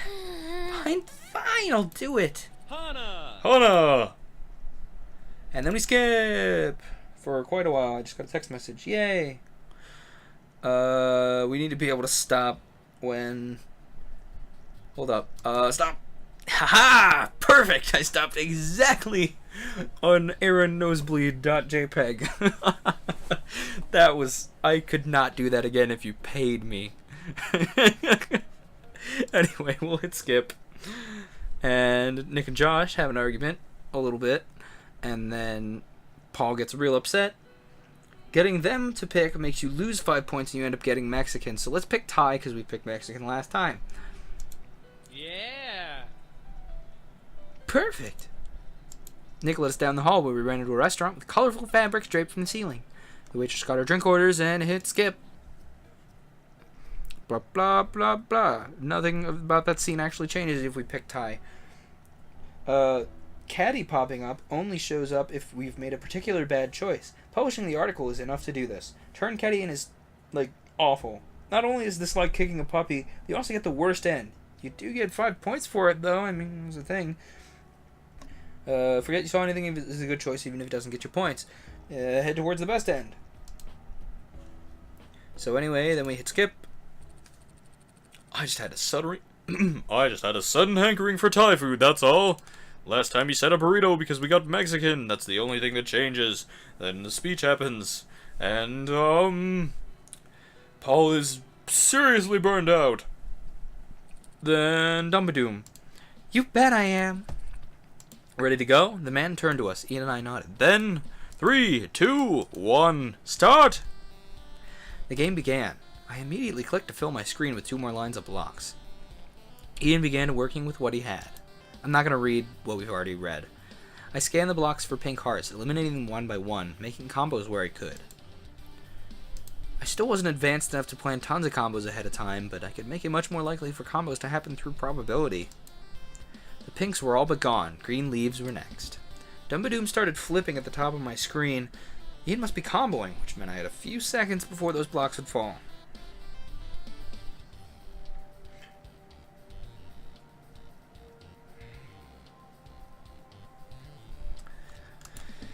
I set up a combo on top of the screen and started eliminating the orange blocks below it. Then it happened. A 6 combo jumped out at me from on the screen. My eyes crossed as I stared at it in shock. I just had to move the top block over one space. And as quickly as I saw it, it vanished. The block looked normal again. Yeah, you're dead! Ian's blocks fell upon my humble kingdom and I slid the combo into place. 2, 3, 4 combo, 5 combo, 6 combo, 7 combo, 8 combo, multi-kill, you're a monster! As Ian's attack converted into blocks and hovered over mine, I set up several more combos and waited for them to fall. 10 combo, legendary! My god! Dumbadoom farted out rainbows over Ian's zone and then... blocks. So many blocks, they didn't even come in a chunk, they came in a torrential downpour. All over Ian's side, sliding from left to right and back again. Ian blinked, his hands and eyes moving frantically over the screen. I wasn't sure he'd ever seen something like that before. I sure hadn't. I continued to combo while this was happening, but at this point there was no need. Ian's screen filled up. He kept trying to make combos until the very end, to his credit, but... Game over. That was it. I won. I stared dumbfounded at the screen in front of me. Ian's mouth hung open. The room was silent. Whoa! Whoa, yeah, Hannah! That's not my voice! Yeah, Hana! Aw, yeah. I love you, Gerard. I knew you could do it. I glanced up to see the room applauding. All of it, even the Hidden Block Club. The announcer was gaping at the screen. I've never seen a score that high. Certain I was red as a tomato, I stood to climb down off the platform. Not so fast. Ian stepped in front of me, grim as always. I braced myself for his infamous sarcasm. But to my surprise, he laughed. Hana. Hana, that was a hell of a game. That's exactly what I wanted from you. He held a hand in the air and I looked at it in confusion. Don't leave me hanging here, dude. Ian's a server dude now. Oh. I high-fived him and he clasped his hand in mine. Thanks, Hana. That was fun. Then he disappeared into the pressing crowd. I wiggled my way through all the people, eager to find Continue.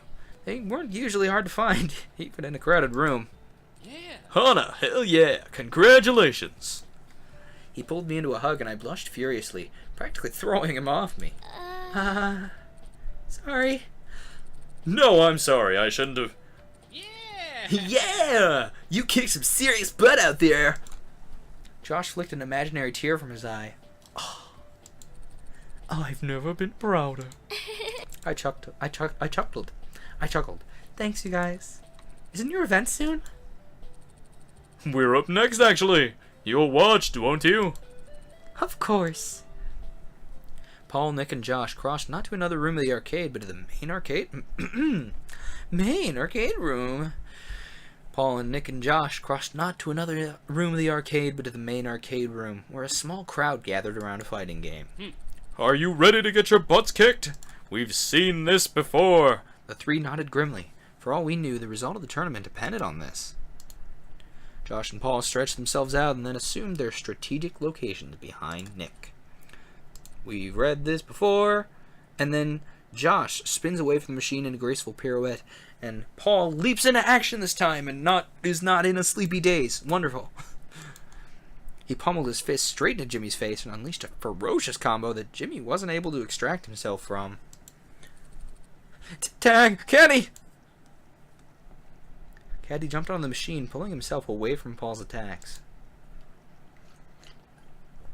They were both on their last leg of life, prowling around each other like wary tigers. One miss from either of them meant the match and, honestly, possibly the tournament. I had no idea how they were keeping their cool. So, Caddy, I never knew you and Ian was such close friends. Moosey and I are not friends! Caddy slammed his fists on the arcade cabinet, and in that moment of distraction, Paul pulled a swift kick to his ankles. Caddy crumpled like a popped balloon, and the match was won. Yay! Paul, you did it! I ran to hug him only to find myself squished between Nick and Josh, who were hugging him as well. We formed a single four-human entity, a malformation, bobbing up and down in front of the arcade cabinet. Yes, wonderful, if you don't mind. Please relocate. This is kind of turning into a little bit of a traffic jam, so if you could get out of the way, please. With the match called, the MC thanked the crowd and ushered everybody away from the machines. It was free play for the tournament players, but not for anybody else. He seemed pretty keen to get the arcade their money's worth. We peeled ourselves off of each other. So, what do you guys say we go play some games? I thought you'd never ask. And then we probably wouldn't have even noticed the MC taking the stage to announce the winner if he hadn't cleared his throat like he had pneumonia. When he was sure he had everybody's attention, he smiled charmingly, and then we hit skip. The Normal Boots Club! Yay! I screamed and clapped, and we swarmed on stage. The poor MC didn't know what hit him. As we celebrated, Paul grabbed the microphone. Please, everyone. I am proud to announce the newest addition to the Normal Boots Club, our lovely campaign manager and the most tolerant angel on the face of this woeful earth, Hana Mizuno. The boys cheered as Josh pulled me to the front of the stage. Nick said something around my shoulders, and I looked down to find a brand new Normal Boots jacket over my standard uniform. I beamed at Paul, and he gave me a thumbs up and a wink. Yeah. Well then, we'll see you all again next year. Paul handed the microphone to the MC, then pulled me, Nick, and Josh in next to him. It's great that we won, really it is, but... Oh wait, no, that's Paul, not... that's secretly Paul's actual voice. Just he's been putting on the, like, All Might voice this whole time. It's great that we won, really it is, but our weekend isn't over yet. And then we hit skip. Considering Osaka was such a rich school, I expected the voting process to be a little more tech-heavy. Instead, paper ballots, like we've mentioned before. I expected a sizable turnout, but there wasn't anybody there. We tallied the votes, and Paul had to read the results. With a grim set to his jaw, he carefully peeled the envelope open. Your new acting president for this year is... He lifted the card to his face, squinting at what it said. Me! It's me! Ha ha! Paul looked up from the envelope, a smile of pure disbelief lighting his face. Yeah! I won! I'm president again! It wasn't much of a formal announcement, but judging from the student reactions, Paul could be forgiven. Just as once. A cheer rose up from the majority of the students, though a few made faces and scoffed. I ran onto the stage and into Paul's arms, where he pulled me into a deep bear hug. Small popping noises went off above us, confetti sparkling from the ceiling. Aww, that's cute. I like that. Paul pulled away from me and tucked a stray bit of hair behind my ear. I love seeing normal boots Hana, like just Hana with a normal boots jacket on. It's great. Hana, I have a bit of a confession to make. As much as I love honesty, I wasn't being honest to you, nor was I being honest to myself. As we spent more and more time together managing the campaign and messing ourselves silly, I found myself Drawn to you. I thought it was just a matter of the election that I wanted your skills or your aura. I knew Nick and Josh had a thing for you and I didn't want to step on their toes, so I did everything I could to convince myself my feelings weren't romantic, but I can't do that anymore.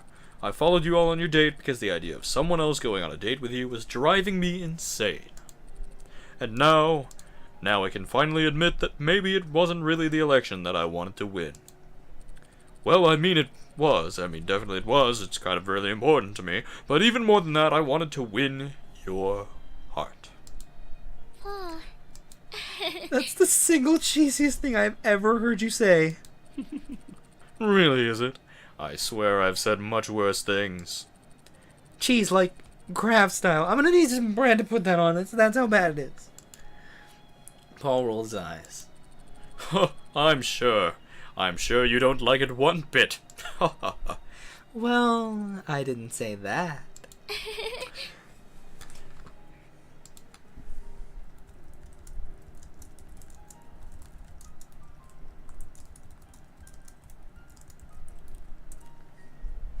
I giggled helplessly, and Paul lifted me into the air, planting a swift kiss on my lips. Oh. What are you gonna do about that? Blushing furiously, I leaned in and kissed him right back. Right there in front of everybody. Oi, oi! Wait, no, this is Josh. Oi, oi, lovebirds, stop it. You're gonna make us all sick. Paul and I untangled ourselves from each other, blushing furiously. Well, what on earth are we gonna do with you two now? I swear that I swear that was the no wait no that's Nick. I swear that was the most painful thing in the world to watch. You two are so obvious. Obvious? I am not obvious. Ha. In any case, Josh slung his arms around Nick and Paul's necks, who slung their arms around mine. I reciprocated until we were in a football-like huddle. Seems like we were always a four-person team. We just didn't know it. That's Josh. We're glad to have you on, Hannah. I beamed. I'm getting Nick and Josh mixed up. I guarantee it at some point. The days I spent watching the three of them have fun without me were long gone. Now I was not only part of the Normal Boots Club, but also part of them. I'm so happy. Oh God, she's crying. What do we do? What do we do? Find some chocolate! Whoa! Find some chocolate! Find a stuffed animal! Find anything comforting, quick! As the three of them darted around the stage like maniacs, I giggled. It was the start of a great year.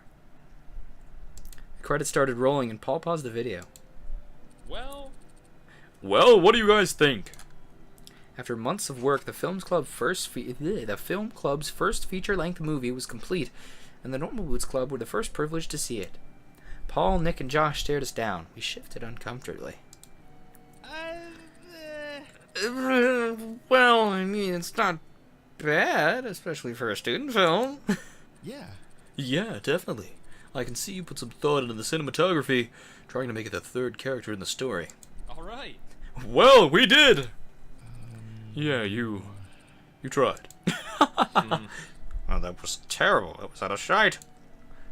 Oh my gosh, it wasn't that bad though. Not for your first work. Three of them seemed to collapse in on themselves. It was as if Shane's words were a black hole and their souls all matter in the physical universe. Well, you're only gonna go up from here. You've never made a film before, and there's a lot of talent in here. Really, there is. Thanks, guys. I guess we'll just try harder.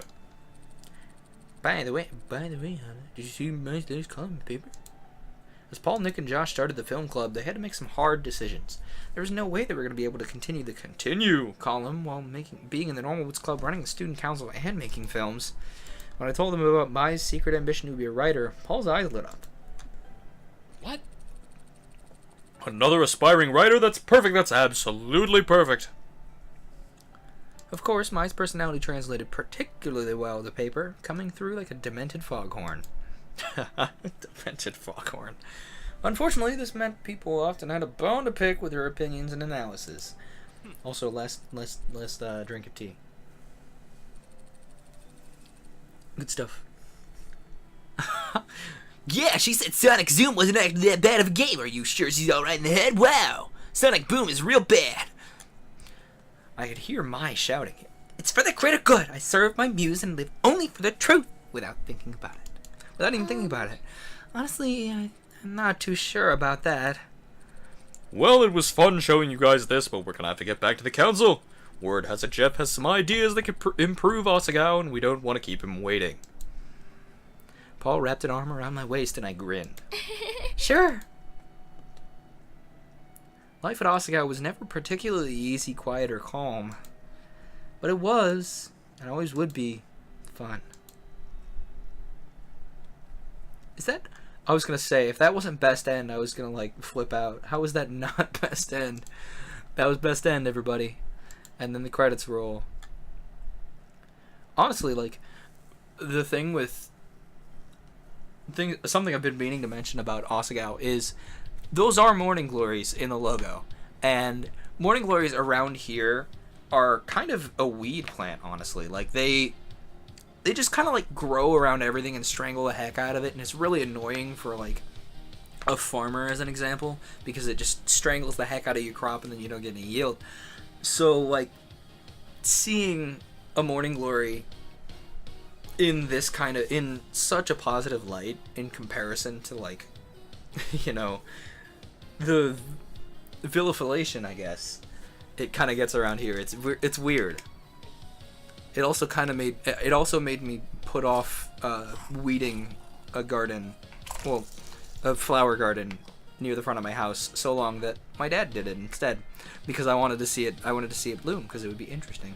Also, like, major shout outs to Saya Pimp. He did a phenomenal job with the music.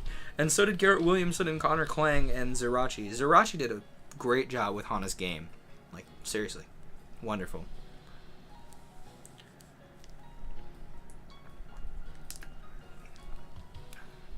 Kate, Matt. Okay, let's pay attention to the additional contributors at this point.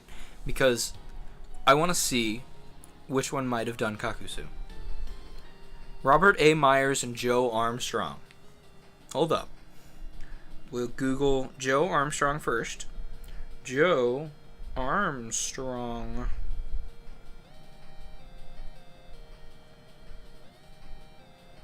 There is an English actor named Joe Armstrong who was in Robin Hood.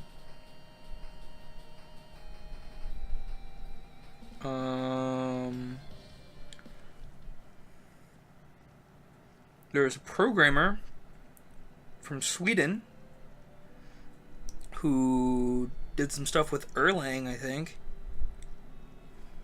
Oh! A bonus scene. You got these when you get best end. Mr. Saitomo sat in his desk chair, a contented sigh leaving his lips. It's always exciting to be involved in a good story. He pulled out several thick tomes from the bottom of his desk, searching for one in particular. Finally discovering an old red leather-bound book, he tossed it on top of his desk and took out a magnifying glass. The book itself was written in extremely fine print, and Mr. Saitomo's eyes were not the same as they once were. It took him ages to locate the passage he was searching for. When he finished reading it, he sat back, a slight smile on his lips. It's so sad, Momoko. I wish you could see her now. She'll become something great, I know. She could hardly nod with her peculiar talent. I hope you're not angry. She couldn't help it. He sighed, fingering a silver scarf at the edge of his desk. At least mops is an easy disease. You departed and felt no pain, and you left a great legacy for your daughter to follow. But it's cruel. I suppose a main character's powers would have to come from somewhere. It'd be unfair if they were simply born with more fortune than the rest of us. At some point, though, she'll find out. She'll find a picture of herself when she was young, before her hair was pink, back when her mother was still alive, before she was a protagonist. He took out a pipe and lit it, dropping a small amount of tobacco inside. I only hope that she does not blame herself. Mother of the protagonist syndrome. It's a cruel world we live in. What? Asagao Academy, Normal Boots Club. Thank you, Jeff. That's really exciting. Asagao Academy. But that's a huge deal. That's an earth-shattering revelation. That just revealed something huge. Absolutely, that's a big deal. That reveals something like core to the way that this works. Like, it was joked, Mops was joked about in a different route, but like, Mr. Saitomo, knew Hana's mom, whose name is Momika, by the way. He was apparently very close, and he's very, like, intimately familiar with Mops, to the degree that he's like, I know exactly how this works. That's very important. That's very, very important. Like, that's an incredible insight to the way the world of Asagao works.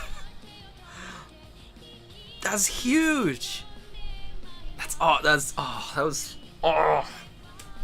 I know that the D&D scene from the end of, I think, Jared's route, actually, is a great after credits scene, but that's huge. Oh my gosh. That's awesome. Alright, I need to go, like, sit around and have my mind blown for a while about how big of a deal that is. Also, you guys haven't seen anything since Stumbling. Oh my. Well, there wasn't any particularly impressive things, but I read all the dialogue on screen. You're fine, but it's a huge. Oh my gosh! All right, I'm gonna go be mind blown and eat some dinner and stuff. So, thanks for tuning in, everybody. I have really missed reading Asagao. If you're watching the VOD, you are 3.5 hours in. I'm impressed. If you turned up for stream and said something in chat that I didn't catch other than Razzie, thank you for turning up. I'm sorry I didn't see you. If you were just lurking, thank you for turning up anyway. I love people showing up. 100 thank yous to Razzie for that wonderful, wonderful art of Aaron, like, being nervous because Bikini Mine. Have a great evening, everybody.